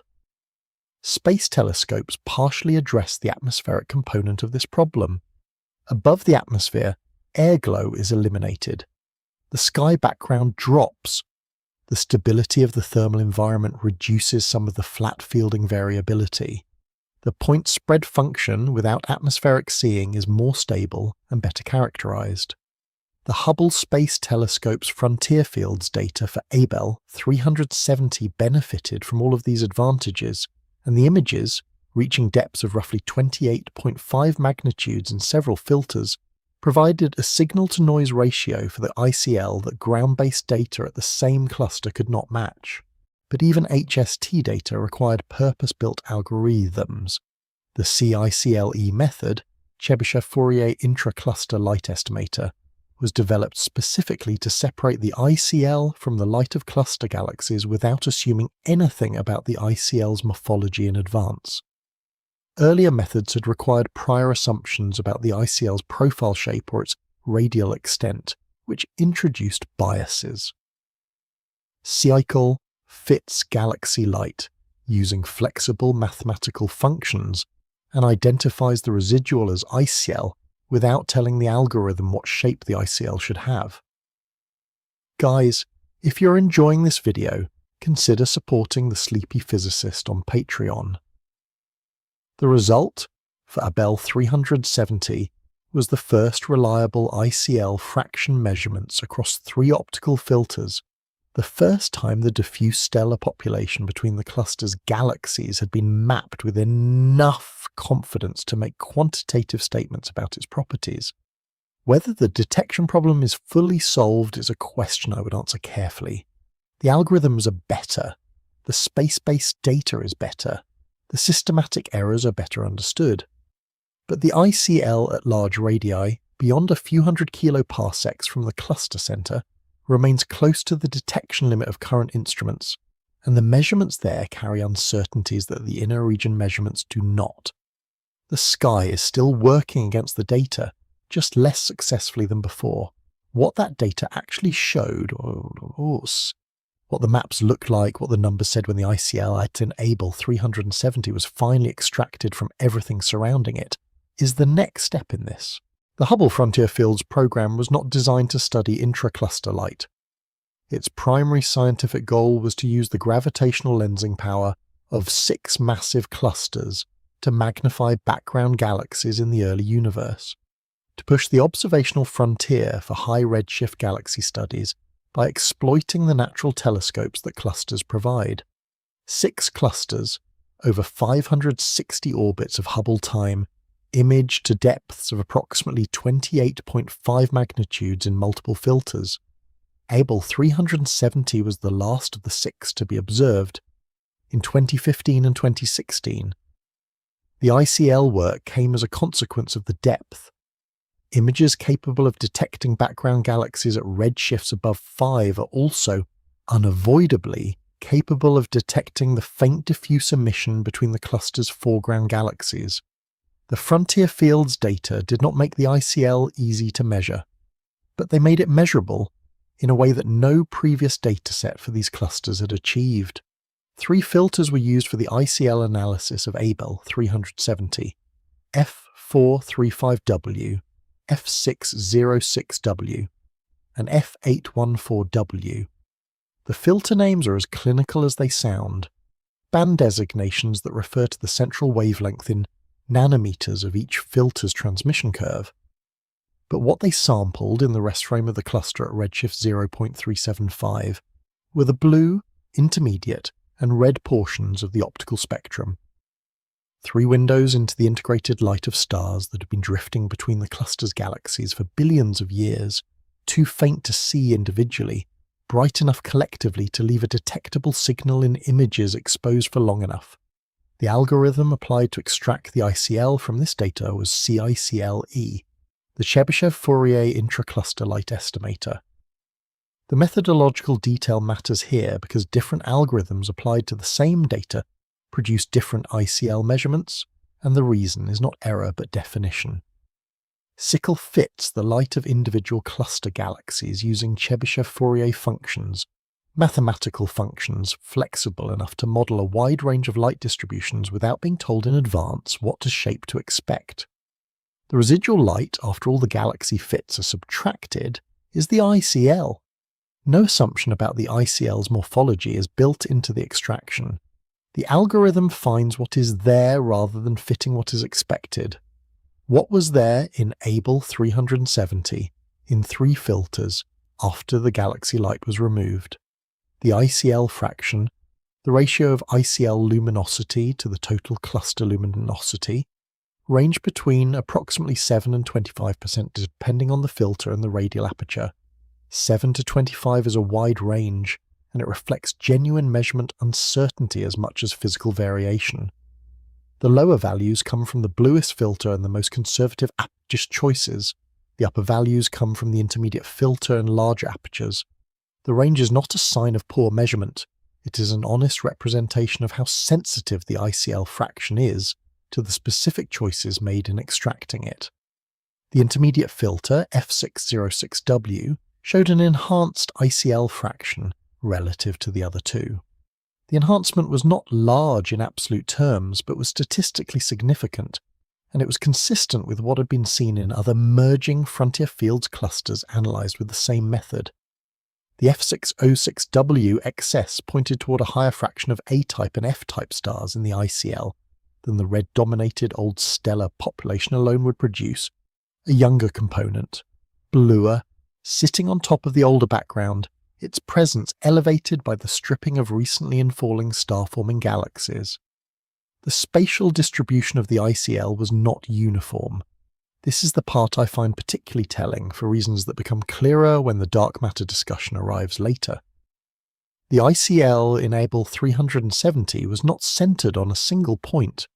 It wrapped around both BCGs, the northern and southern's brightest cluster galaxies, with concentrations near each one and a more diffuse distribution in the region between them. The 2 BCG structure of the cluster's merger left its imprint on the ICL map. Each subcluster had been stripping its own infalling galaxies, building its own local ICL contribution, and the merger had not yet fully combined those contributions into a single centrally concentrated distribution. The ICL map, in other words, carries the morphology of the merger. It looks the way it does because the cluster looks the way it does, bimodal, disturbed, mid-process. The ICL mass fraction derived from SED fitting of the frontier fields photometry, fitting the spectral energy distribution of the ICL to stellar population models, place the stellar mass in the ICL at approximately 12 to 15% of the cluster's total stellar mass within 300 kiloparsecs, and somewhat lower within larger apertures.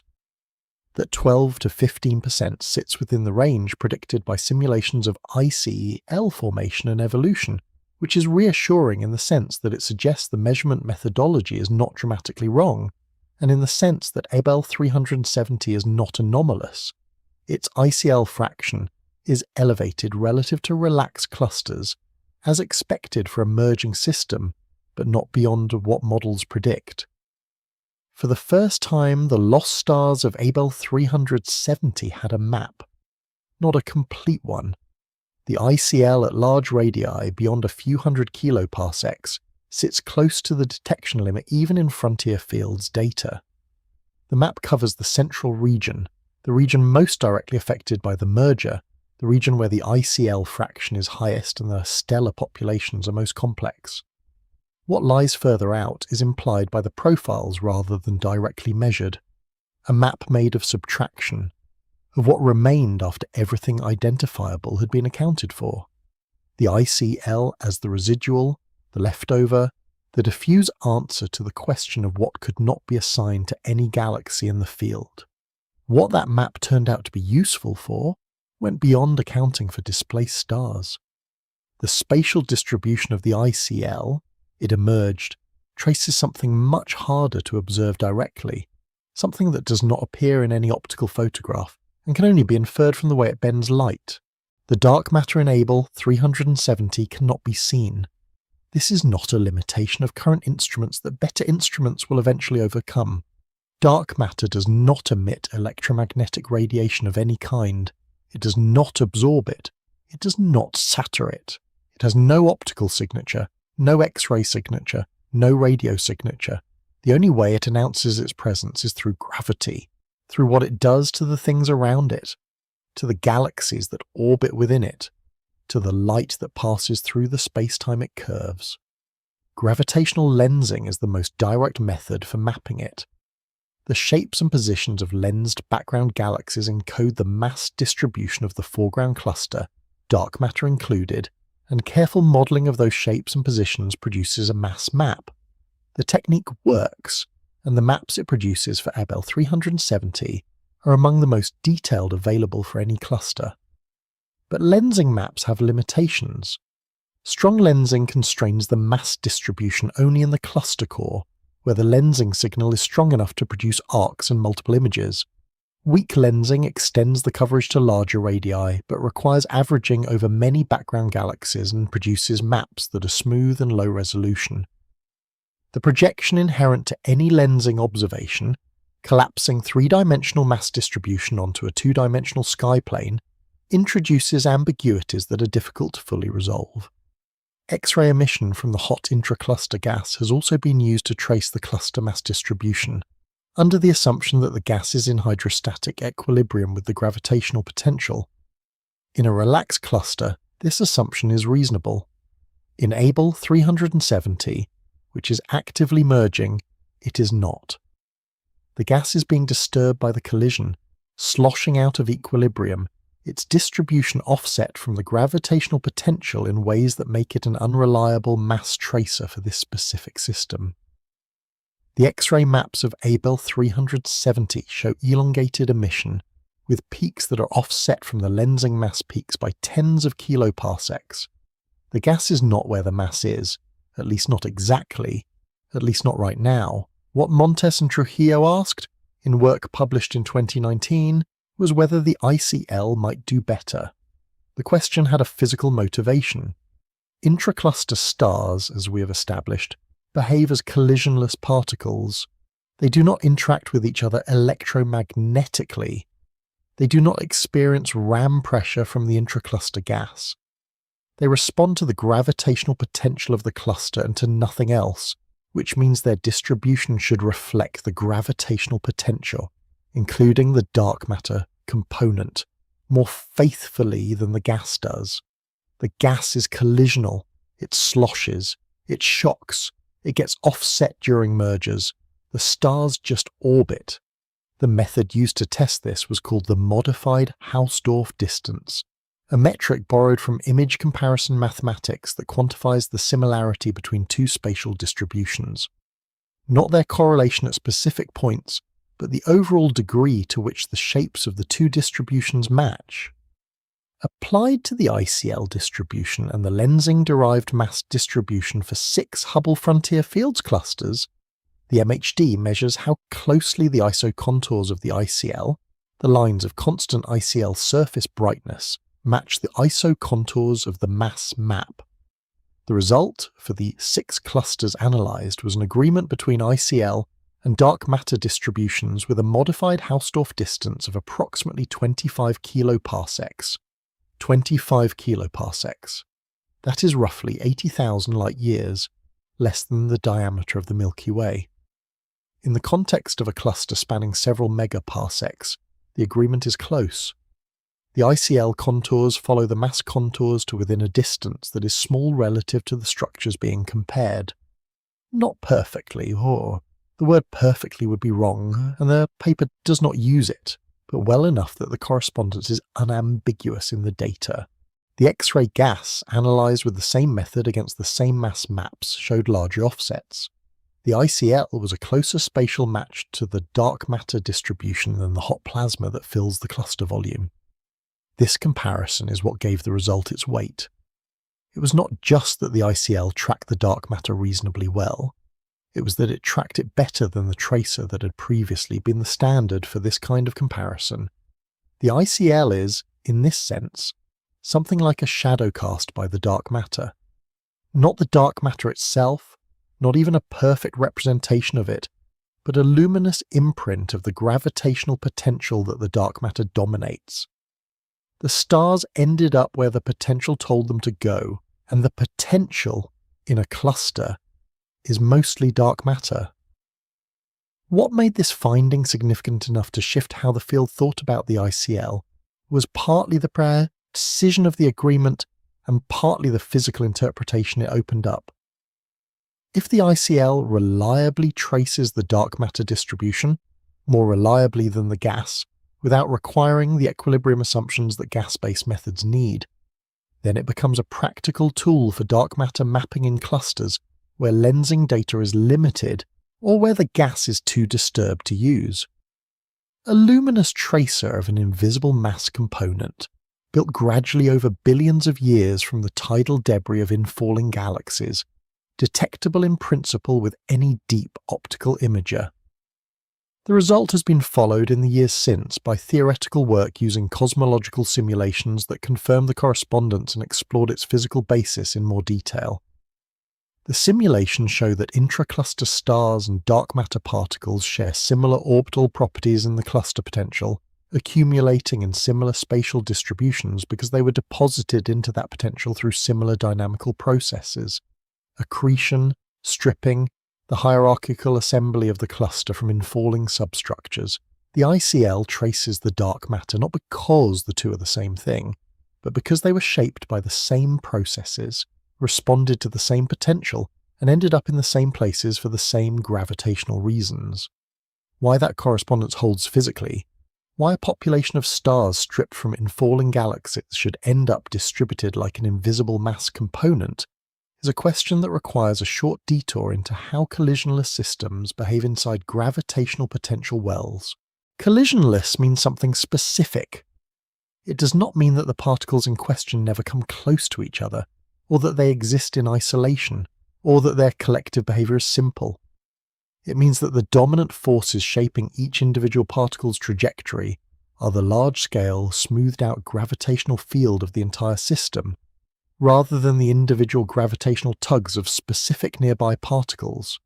In a collisionless system, you do not need to track what every other particle is doing to predict what any given particle will do next. You need to know the overall potential.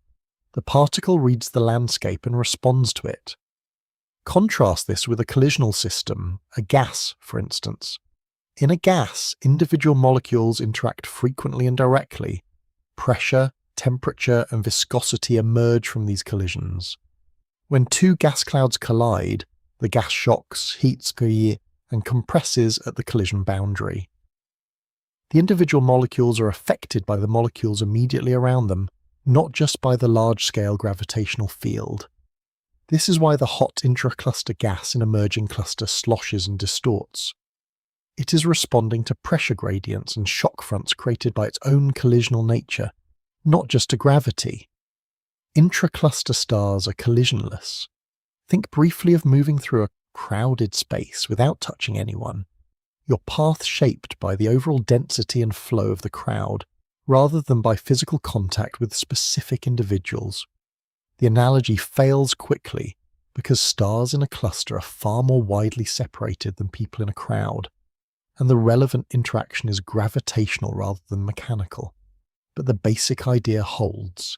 Each intracluster star responds to the smooth gravitational field produced by the entire cluster. All the dark matter, all the gas, all the galaxies, integrated over the whole volume, and essentially ignores the specific positions of individual nearby stars.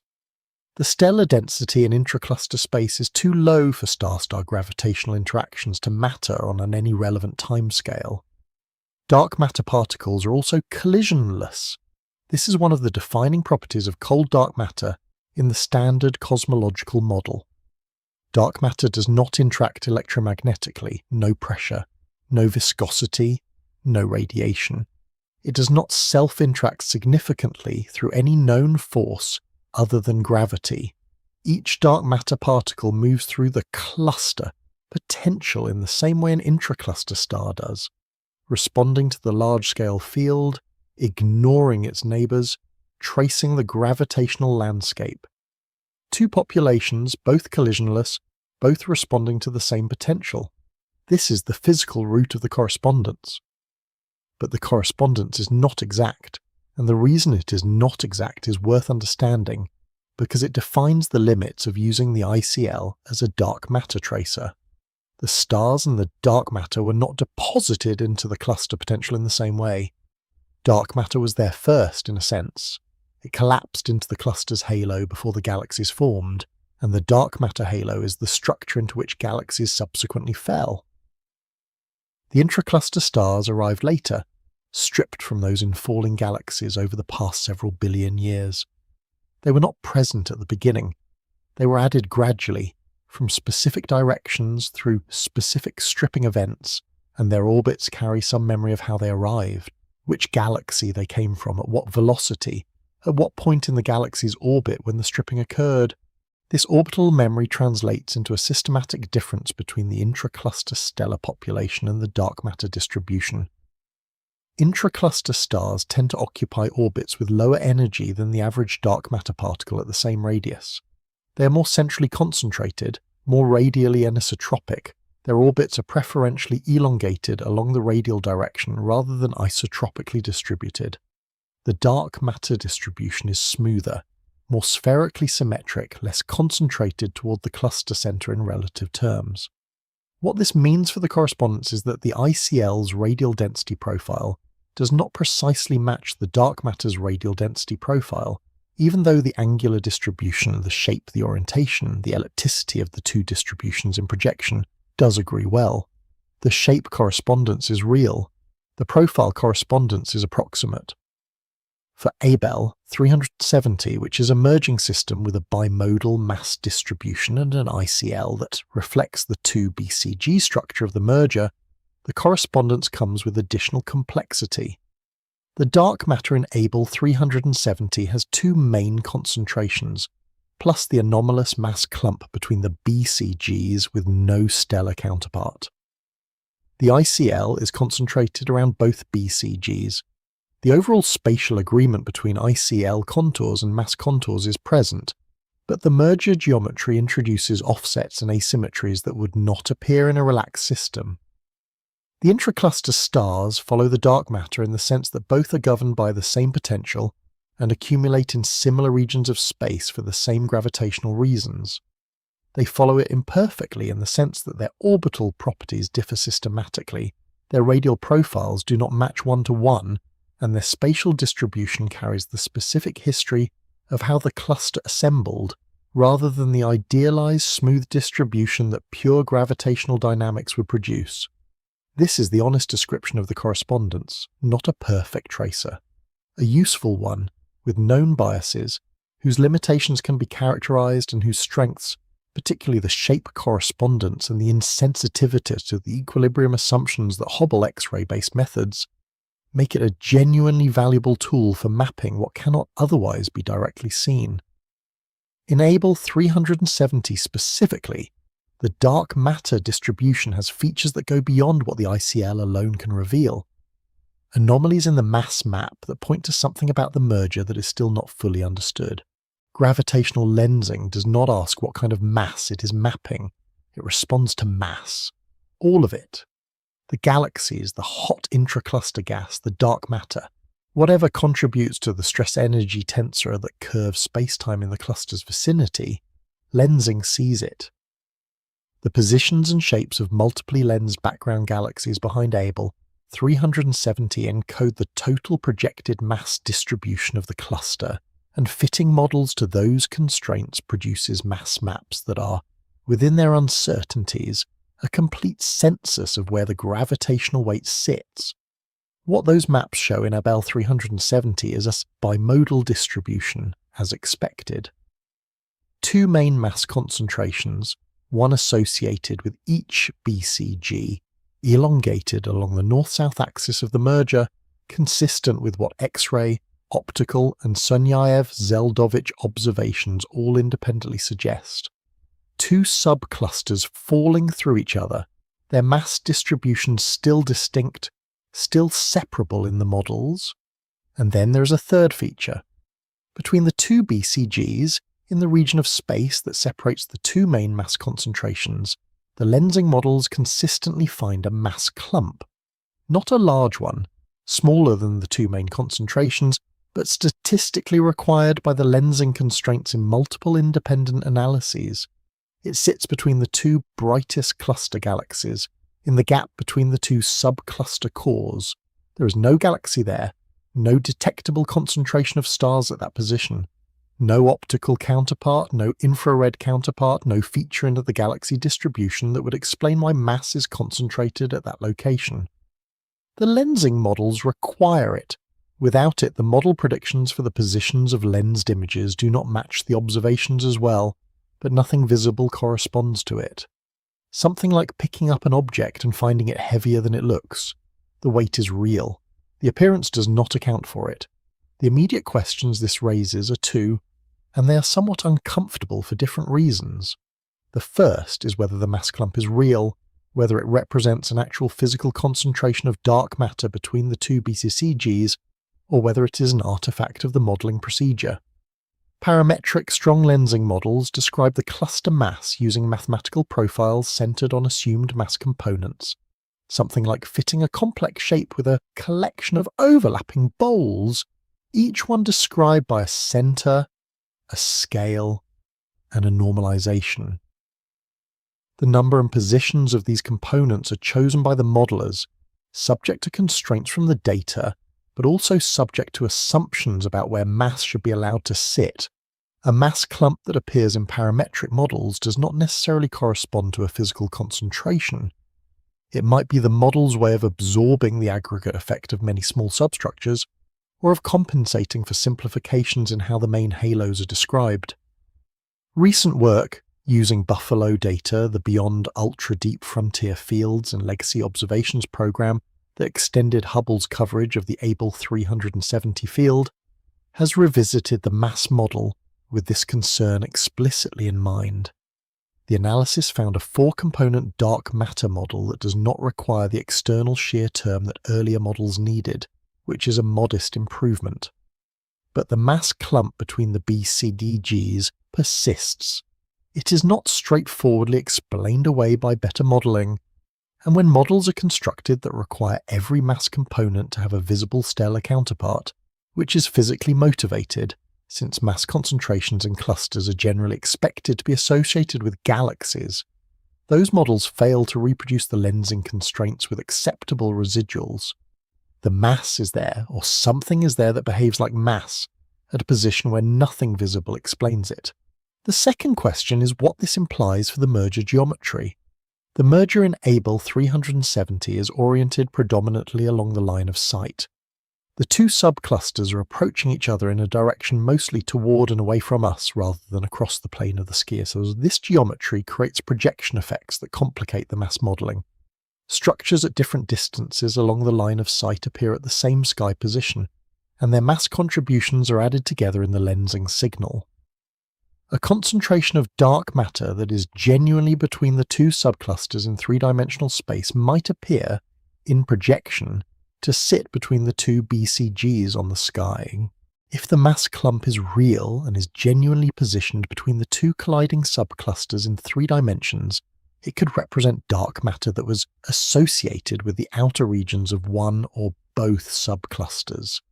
Tidally stripped or dynamically displaced during the encounter, no longer associated with either main halo, but not yet absorbed into either.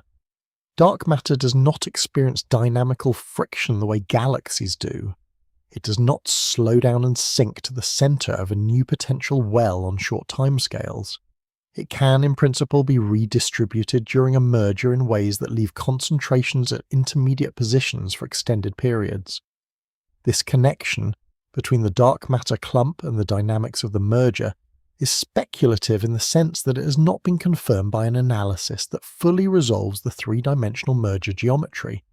The line of sight orientation of the collision makes that resolution difficult with current data. What the mass clump in Abell 370 does cleanly illustrate is the limit of the correspondence between ICL and dark matter in a system this complex. The ICL traces the overall bimodal mass distribution, 2 concentrations, 2 BCGs, the merger elongation. It does not obviously trace the mass clump between the BCGs, because there is no stellar population concentrated there to produce the light that would correspond to it. The ICL follows the dark matter, where galaxies contributed stars to both. It cannot follow it where the dark matter has moved without taking any galaxies along. The ICL's correspondence with dark matter is real and useful, It is also incomplete, and understanding where and why it breaks down is as important as understanding where it holds, because those breakdowns define the boundaries of what the ICL can actually tell us about the cluster. Bias does not mean wrong. In the language of observational cosmology, a biased tracer is one whose spatial distribution correlates with what it is tracing but does not reproduce it exactly. The bias is a systematic offset, predictable in principle, arising from physical causes that can be understood and ideally modelled. A biased tracer is still useful. It is just useful in a specific way, for specific purposes, within specific limits that need to be understood before the tracer can be applied with confidence. The ICL is a biased tracer of dark matter. The previous 2 chapters established that the spatial correspondence between ICL and dark matter distributions is real and measurable. This chapter is about where that correspondence breaks down, and why the breakdown is a physical fact rather than a measurement error. The first difference is in orbital energy. Intracluster stars occupy systematically lower orbital energies than dark matter particles at the same radius. Lower orbital energy means more tightly bound. The stars sit deeper in the cluster's gravitational potential well, on orbits that keep them closer to the cluster centre on average, than the dark matter particles that surround them. This is not a subtle effect. Simulations that track both the ICL and the dark matter in the same cluster consistently find this offset. The intracluster stellar population is more centrally concentrated than the dark matter distribution, even though the 2 populations occupy overlapping volumes of space. The physical reason connects directly to how the stars arrived. Tidal stripping preferentially releases stars from galaxies near their pericentric passage, the point in the galaxy's orbit closest to the cluster centre. The stripped stars retain velocities similar to the parent galaxy at the moment of stripping, which means they are released deep in the cluster's potential well, near the centre, moving at speeds that keep them on orbits that return them to the central regions. They do not escape to the cluster outskirts. Their orbital energies are set by the conditions at stripping, and those conditions are inherently central. Dark matter, by contrast, was not deposited this way. The dark matter halo assembled hierarchically, accreting subhalos across the full cluster volume, not preferentially from pericentric passages. Its distribution is less concentrated toward the centre, more extended at large radii, reflecting a more isotropic accretion history that was not geometrically biased toward pericentre. The second difference is in orbital anisotropy, orbits that prefer one direction. More precisely, the intracluster stellar population has orbits that are preferentially radial rather than isotropically distributed. A radially anisotropic orbit is one that spends more time moving toward or away from the cluster centre than moving tangentially across the cluster's potential. Stars stripped at pericentre are launched outward with radial velocity. They fly away from the cluster centre along roughly radial trajectories, reach an apocentre, and fall back in. This imprints a radial preference on the orbital distribution that the dark matter population does not share to the same degree. Dark matter orbits are closer to isotropic, reflecting the more varied conditions under which a dark matter was accreted. These 2 differences, lower orbital energy and higher radial anisotropy, combine to produce a specific pattern in the ICL's density profile relative to the dark matter. The ICL is more concentrated at small radii. It falls off more steeply at large radii than the dark matter does. The radial density profiles of the 2 components do not match, even though their projected shape, the orientation, ellipticity, and large-scale morphology of the 2 distributions on the sky agree well. Think of a measuring instrument with a known systematic offset. The scale reads correctly in relative terms. If one side is heavier, the scale shows it. But the absolute numbers carry a bias that must be corrected before they can be used quantitatively. The ICL and the dark matter agree on shape, on relative distribution, on large-scale morphology. They disagree on the absolute radial profile in a way that is systematic and physically understood. This distinction matters for how the ICL can be used cosmologically.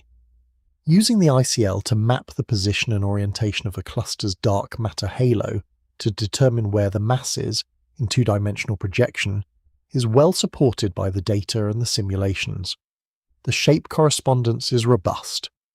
Using the ICL to infer the radial mass profile of a cluster to determine how much mass there is at a given radius from the centre requires correcting for the concentration bias, which requires a model of how the stripping deposited the stellar population. That model carries its own uncertainties. Whether the bias can be fully calibrated, whether the relationship between the ICL profile and the dark matter profile can be pinned down precisely enough for the ICL to become a precision mass measurement tool rather than a morphological tracer, is a question the field is working toward but has not yet answered. The calibration requires simulations detailed enough to model the stripping process accurately, and observations deep enough to measure the ICL profile to large radii, where the difference between the two distributions is most pronounced. What the bias also carries, though, is information. The degree of concentration, the anisotropy, the specific way the ICL profile deviates from the dark matter profile. These properties encode something about how the cluster assembled. A cluster that built its ICL primarily through recent pericentric stripping will show a different bias than one that built it through early satellite disruption. The bias is not just a correction to be applied before the IEL becomes useful. It is itself a signal about the cluster's history.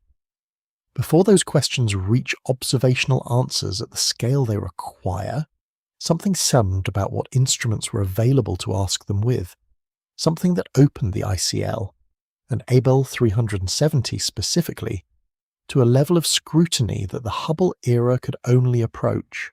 The James Webb Space Telescope does not see more light. It sees different light, infrared wavelengths that Hubble's instruments could not access with the same sensitivity, longer wavelengths than the optical, carrying information that the optical cannot. This distinction matters for ICL science in ways that are specific enough to be worth stating precisely rather than summarizing as a general improvement. The first consequence is for stellar population analysis. The color gradients and metallicity structures in the ICL have been studied, until recently, almost entirely in the optical. Optical colors constrain stellar populations but carry a degeneracy. Old metal-rich stars and young metal-poor stars can produce similar optical colors, making it difficult to separate the age contribution to a color measurement from the metallicity contribution. Infrared wavelengths break this degeneracy more cleanly. Near-infrared light from a stellar population is more sensitive to metallicity and less sensitive to age than optical light, providing an independent constraint that, combined with the optical, pins down both parameters more accurately. JWST's infrared imaging of intermediate redshift clusters like Abell 370 allows stellar population fits that were not possible with Hubble data alone. The age metallicity degeneracy that complicated interpretations of the ICL's color structure, making it uncertain whether a bluer population was younger or more metal-poor or both, can be partially resolved with the additional wavelength coverage. The ICL maps become not just maps of surface brightness, but maps with more reliably characterized stellar populations. The second consequence is radial reach. JWST's sensitivity in the infrared, combined with its spatial resolution and low background from its position at the L2 Lagrange point, allows ICL detection to significantly larger radii than Hubble achieved for comparable clusters. Studies of intermediate redshift clusters with JWST have reached ICL signal-to-noise ratios out to approximately 400 kiloparsecs from the cluster center, roughly twice the radial extent that Hubble studies of similar clusters could access with confidence. The outer ICL, which sits closest to the detection limit and carries information about the most recent stripping events and the least concentrated orbital populations, becomes measurable rather than implied. 400 kiloparsecs is where the difference between the ICL and dark matter radial profiles is most pronounced. It is where the ICL's concentration bias, the tendency to be more centrally concentrated than the dark matter, shows up most clearly in the Fourier comparison between ICL and lensing mass maps. Access to this radial range changes the calibration problem from one that must be addressed primarily through simulations to one that can be grounded, at least partially, in observations. Then there are the 44 stars. In 2024, using JWST CAM imaging of Abell. 370, a team led by Fengwu Sun, resolved 44 individual stars inside the Dragon Arc, the background galaxy at redshift 0.7256.5 billion light-years away, whose light is being gravitationally lensed by the cluster. The stars were magnified by factors of thousands by the cluster's lensing effect, bringing them above the detection threshold for JWST. Multi-wavelength photometry of each star constrained their spectral types. Many of them are red supergiants, stars comparable to Betelgeuse in the final stages of their stellar lives, caught individually at a look-back time of 6.5 billion years.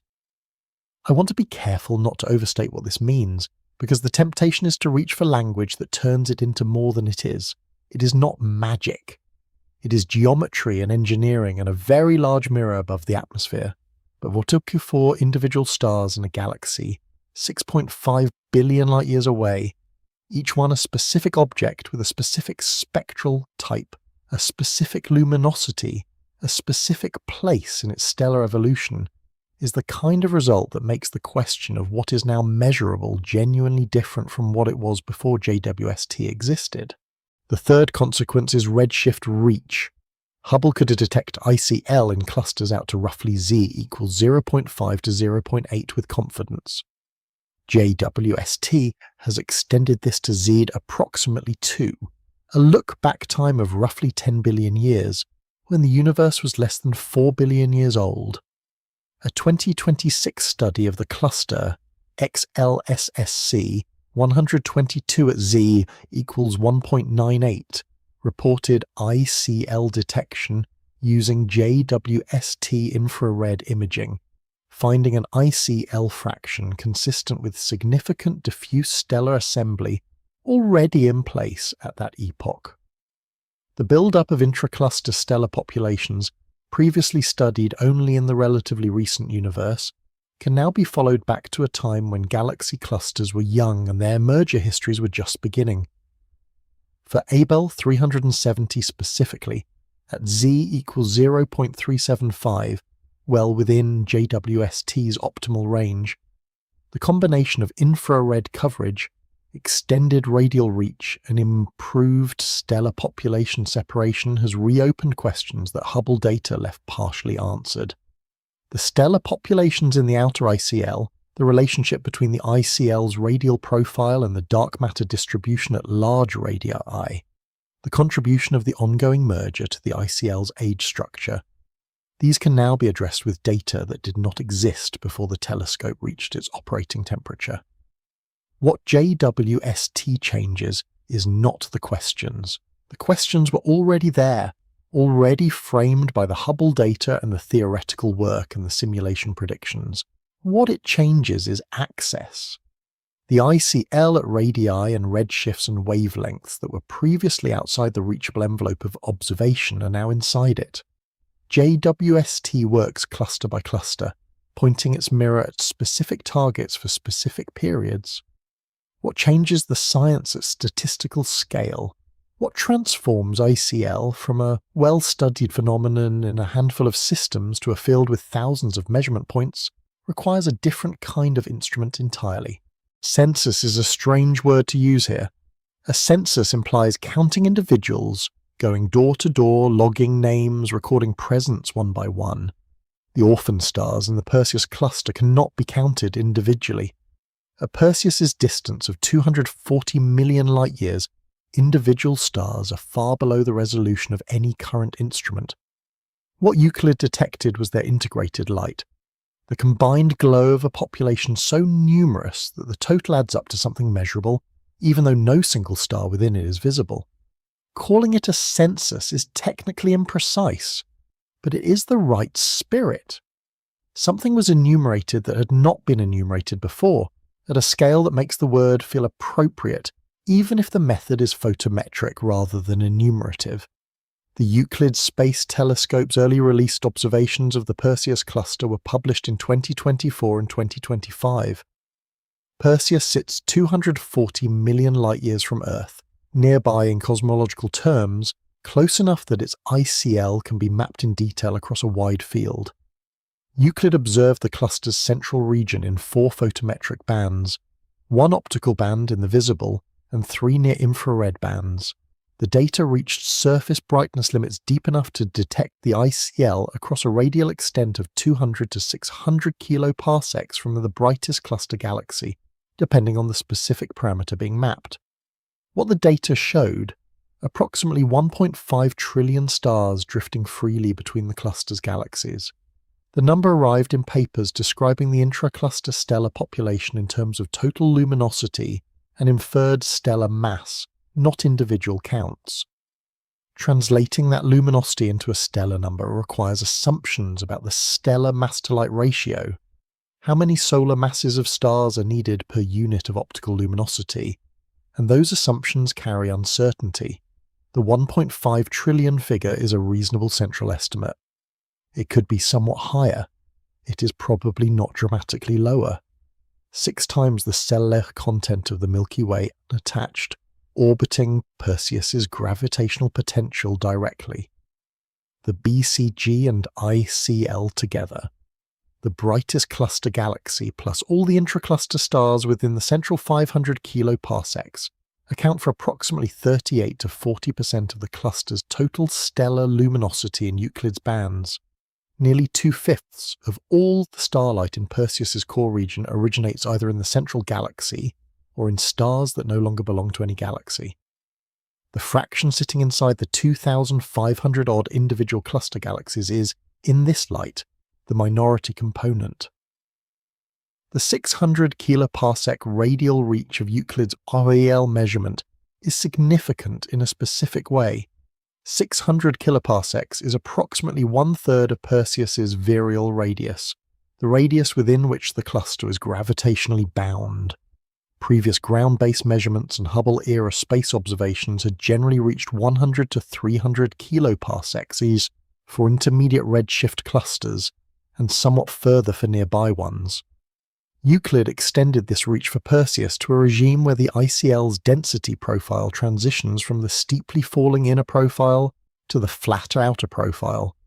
The region where the difference between the ICL and dark matter radial distributions is most evident, and where the information about the cluster's large-scale assembly history is most accessible. The 4-band photometry is what enables stellar population work at this scale. Single-color ECL measurements can map the distribution of the diffuse light but cannot separate age and metallicity in the stellar population. The degeneracy that plagued optical-only studies applies here too, until the color baseline is wide enough. Euclid's combination of optical and near-infrared bands covers a wavelength range where metallicity and age affect the spectral energies distribution differently, providing a partial lever on the degeneracy. Not a complete solution. That requires spectroscopy, which Euclid does not provide at this resolution for diffuse emission, but enough to constrain the ICL's stellar population properties more tightly than optical-only data allows. For Perseus, the color analysis indicated that the ICL stars in the outer regions came predominantly from intermediate mass satellites, galaxies with masses of a few times 10 to the 10th solar masses, similar to the Magellanic Clouds, tidally stripped from their parent halos and deposited into the intracluster space over several billion years of cluster evolution. But Perseus is one cluster. What Euclid will eventually provide is not one cluster measured deeply. It is thousands of clusters measured systematically. The full Euclid-wide survey will cover nearly 1/3 of the sky in the same 4 photometric bands, to surface brightness at precise depths sufficient for ICL detection in clusters out to redshift approximately 0.5. The expected cluster sample is in the thousands, not dozens, not hundreds. thousands of independent ICL measurements across a range of cluster masses, redshifts, merger states and environments. The science that has been built from individual case studies, Abell 370, Perseus, SMAX J 0723, Abell 2390, can be tested statistically across a sample large enough to separate genuine trends from cluster to cluster variation. What changes at that scale is not the questions. What changes is the confidence with which the answers can be held. Ground-based facilities are approaching a similar transformation at the same time through a different route, not the stability of space but the depth of years, and a survey that will eventually cover the whole southern sky down to surface brightness limits that no previous ground-based program has reached. The title says flood, and I want to acknowledge immediately that it is not really a flood. Photons arriving at a telescope mirror do not flood anything. They arrive individually, are converted to electrical signals by the detector, are stored, calibrated, and co-added with photons from previous nights until the accumulated signal rises above the noise floor. It is a patient process, an incremental one. The metaphor of flooding implies suddenness, volume arriving faster than it can be absorbed. What the Vera C. Rubin Observatory's legacy survey of space and time will actually do is the opposite of sudden.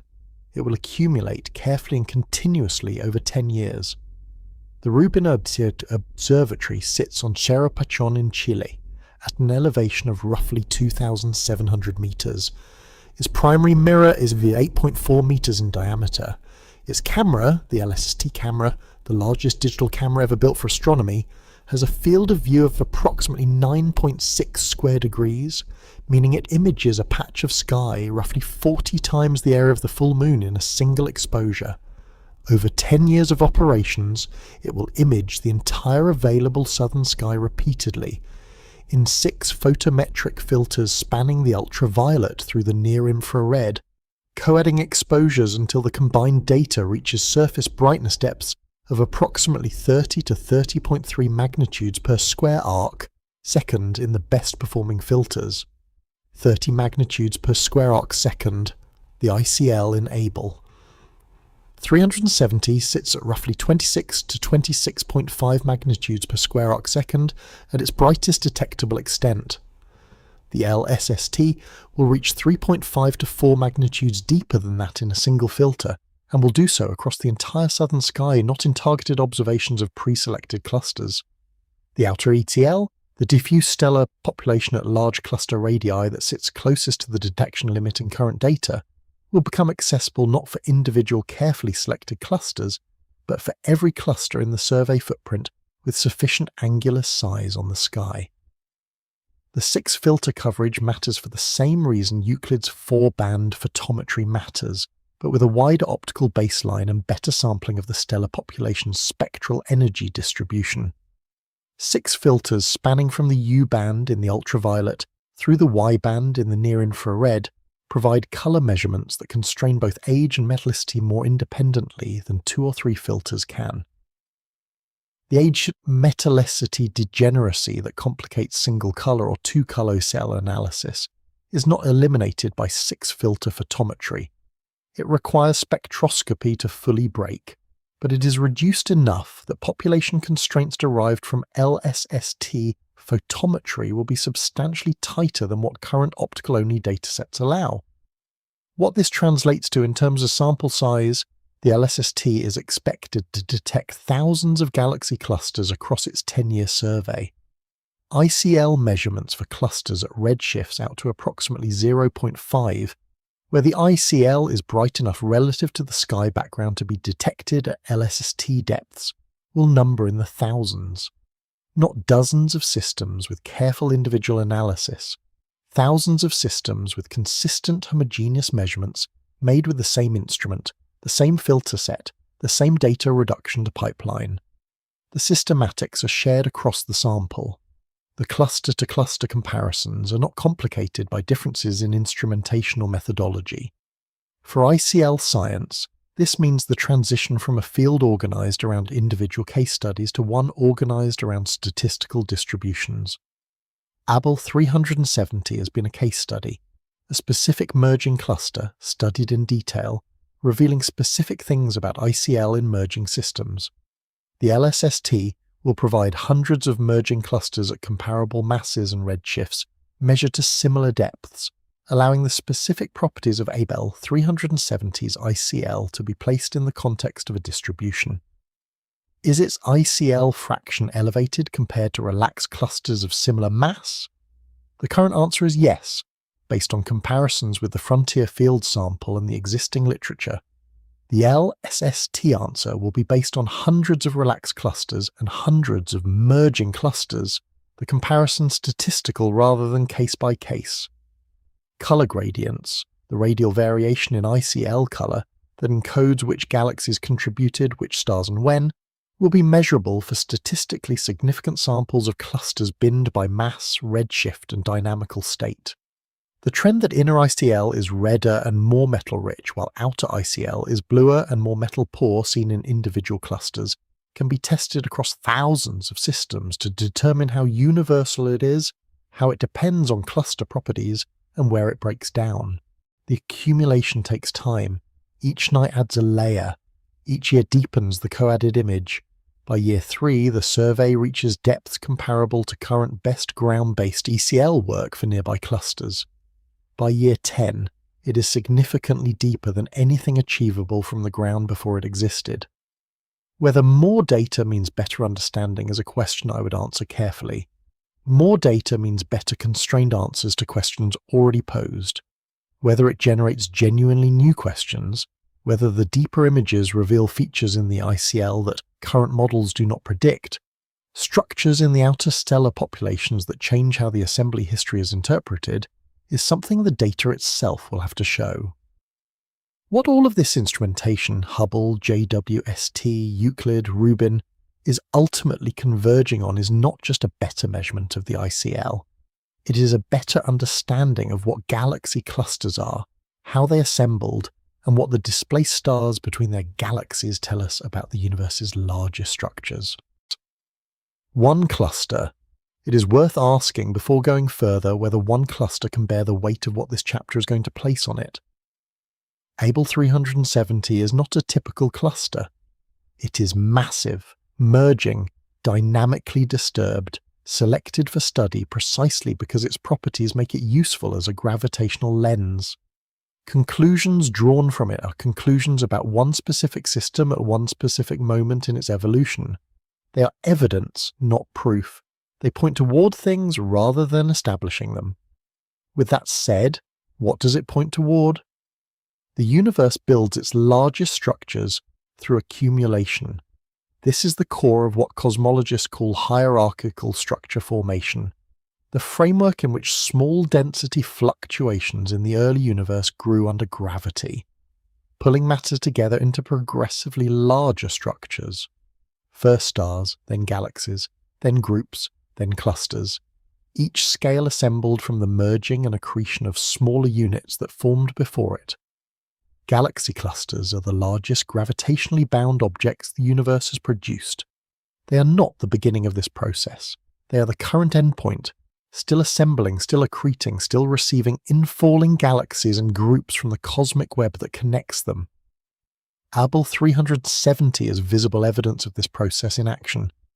Two subclusters, each one already among the most massive objects in the universe, are in the process of becoming one. The collision is not yet complete. The two BCGs have not merged. The dark matter halos are interpenetrating, but not yet mixed into a single distribution. The X-ray gas is disturbed, offset, elongated along the merger axis. The whole system is mid-assembly, not a finished cluster, not a progenitor, but something in between, caught in the act of becoming something larger than either of its components. The gravitational lensing provides the mass map, and the mass map shows, with the specificity that only strong lensing can provide, what hierarchical assembly looks like in the mass distribution. Two main dark matter concentrations elongated along the merger axis, a smaller concentration between them whose origin is not yet fully accounted for. The dark matter is not smooth. It is not uniformly distributed. It carries the substructure of the two infalling halos, the signatures of their individual assembly histories, the imprint of everything they accreted before they found each other. The lensing map is a map of accumulated history, not a snapshot of equilibrium. The ICL adds another layer to that map.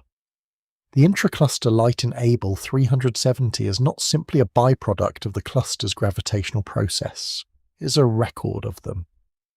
The older stellar populations in the inner ICL were stripped during earlier pericentric passages, deposited when the cluster was less massive, less disturbed, before the current merger was underway. The younger populations, the A and F-type stars revealed by the F606W excess, were stripped from recently infalling star-forming galaxies, galaxies captured by the growing cluster potential and tidally disrupted on their first or second close approach.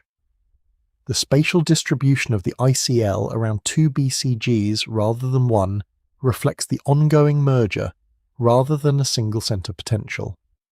Read in this way, the ICL is a fossil record of every significant gravitational interaction Abell 370 has undergone across several billion years of assembly. Each stellar population, each colour gradient, each radial age structure encodes something about a specific episode in that history. The record is imperfect. Populations from different episodes overlap spatially. Earlier records are partially overwritten by later ones. The mapping from observed ECL properties to specific historical events is uncertain.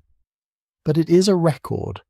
The displaced stars between the galaxies are the testimony of a process that no single observation at a single epoch could otherwise reconstruct. The ICL also addresses the Brian budget in a way that has practical cosmological consequences. Ordinary matter, baryonic matter, the protons and neutrons that make stars and gas and everything that can be directly observed, constitutes roughly 5% of the universe's total mass energy budget. The rest is dark matter and dark energy. Within that 5%, the distribution across different structures and environments matters for understanding how the universe evolved. Galaxy clusters contain a disproportionate share of the universe's baryons. Their deep gravitational wells have captured gas and galaxies from the surrounding cosmic web over billions of years. Accounting for where those baryons sit, how much is in the hot intracluster gas, how much in the cluster galaxies, how much in the ICL, is part of the broader problem of the cosmic baryon census.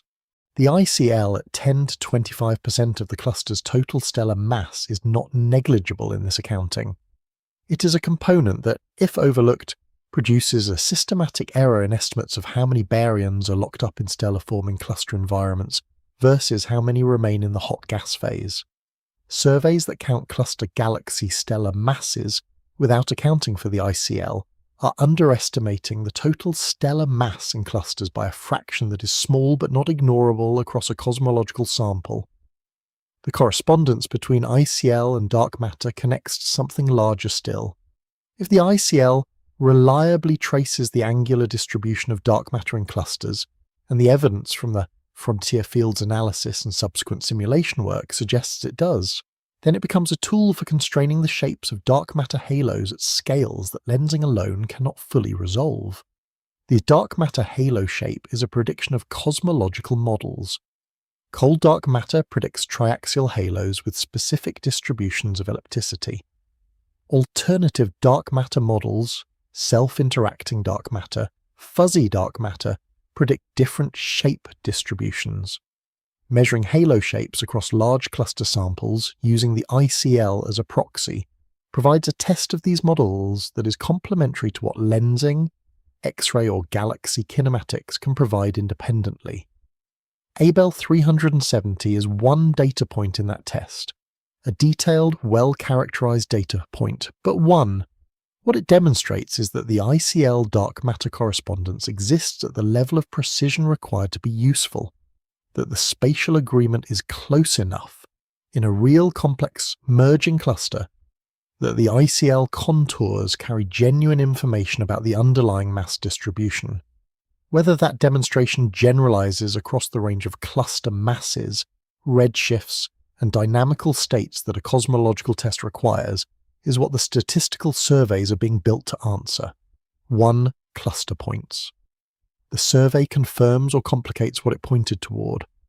Everything that has been discussed, the merger, the arc, the lensing, the ICL, the dark matter correspondence, the displaced stars, reduces at the end to a simple physical fact about the space between things. That fact deserves one more moment before this closes. The room is probably darker now than when this started. Not because anything changed in it, because you have been still for a while, and stillness changes how dark feels. The ceiling is the same ceiling. The air has the same weight it had an hour ago, 2 hours ago, however long it has been. But something about sustained attention to large, slow, distant things makes the immediate surroundings recede in a particular way. The room gets quieter. The distances inside it feel different. There is still that light, somewhere, the one without an obvious source. Under the door, from a screen left on in another room, from the sky outside doing what skies do even when no one is looking. Light from a source you cannot immediately locate. That was where this began, and it has not stopped being true. What has changed is what the phrase carries now. Light without a clear origin. Light that belongs to the space between things rather than to any particular thing. 4 billion light years away. In the gravitational wreckage of 2 galaxy clusters that found each other and have been colliding in the slow way that galaxy clusters collide.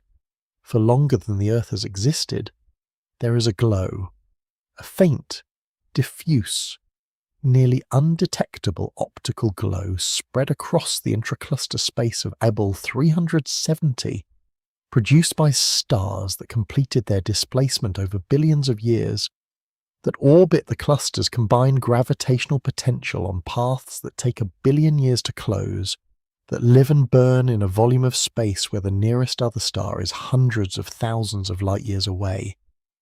They formed inside galaxies, most of them. They formed in disks and halos and the interiors of dwarf satellites that fell into the cluster and were taken apart slowly by forces that do not hurry. The tidal gradient reached into the outer edges of those galaxies and found the loosely held stars and, pass by pass, pericenter by pericenter, released them into the intracluster space. They did not fall far, they did not escape the cluster. They simply stopped belonging to any particular part of it and started belonging to all of it, which is a different thing from belonging to something specific. I find this, and I want to say it plainly rather than dressing it up, genuinely strange to hold for long. Not because it is disturbing, because it is a condition without an easy analogy in anything at the scale of a human life. To be unmoored not from a community but from a galaxy. To orbit a gravitational system so large that the orbit takes 1 billion years, in space so empty that the orbit happens in near total stellar isolation.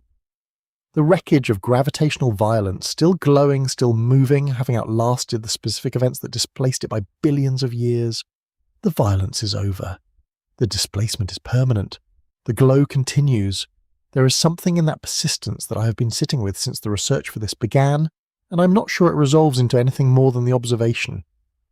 The stars between the galaxies of Abell 370 are not waiting. They are not in transition. They are simply there, doing what stars do.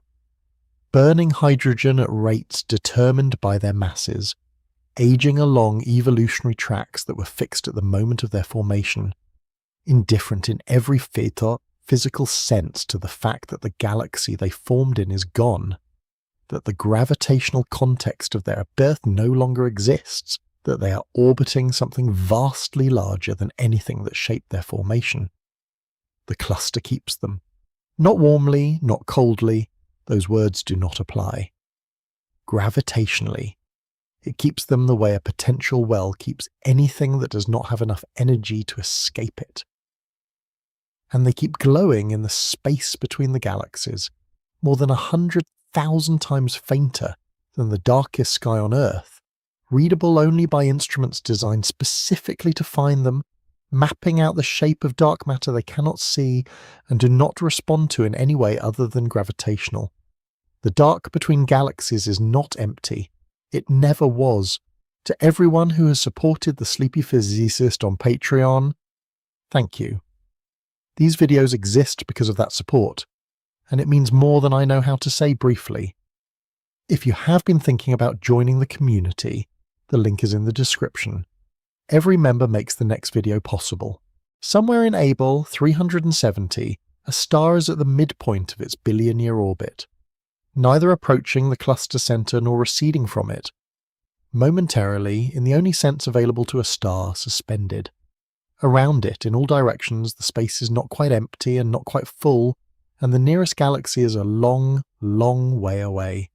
It does not know this, but the light it is producing right now will take 4 billion years to reach us, and when it does, it will be part of a glow that has no obvious source, arriving quietly from the space between things, belonging in the end to the dark it came from. Thank you for listening.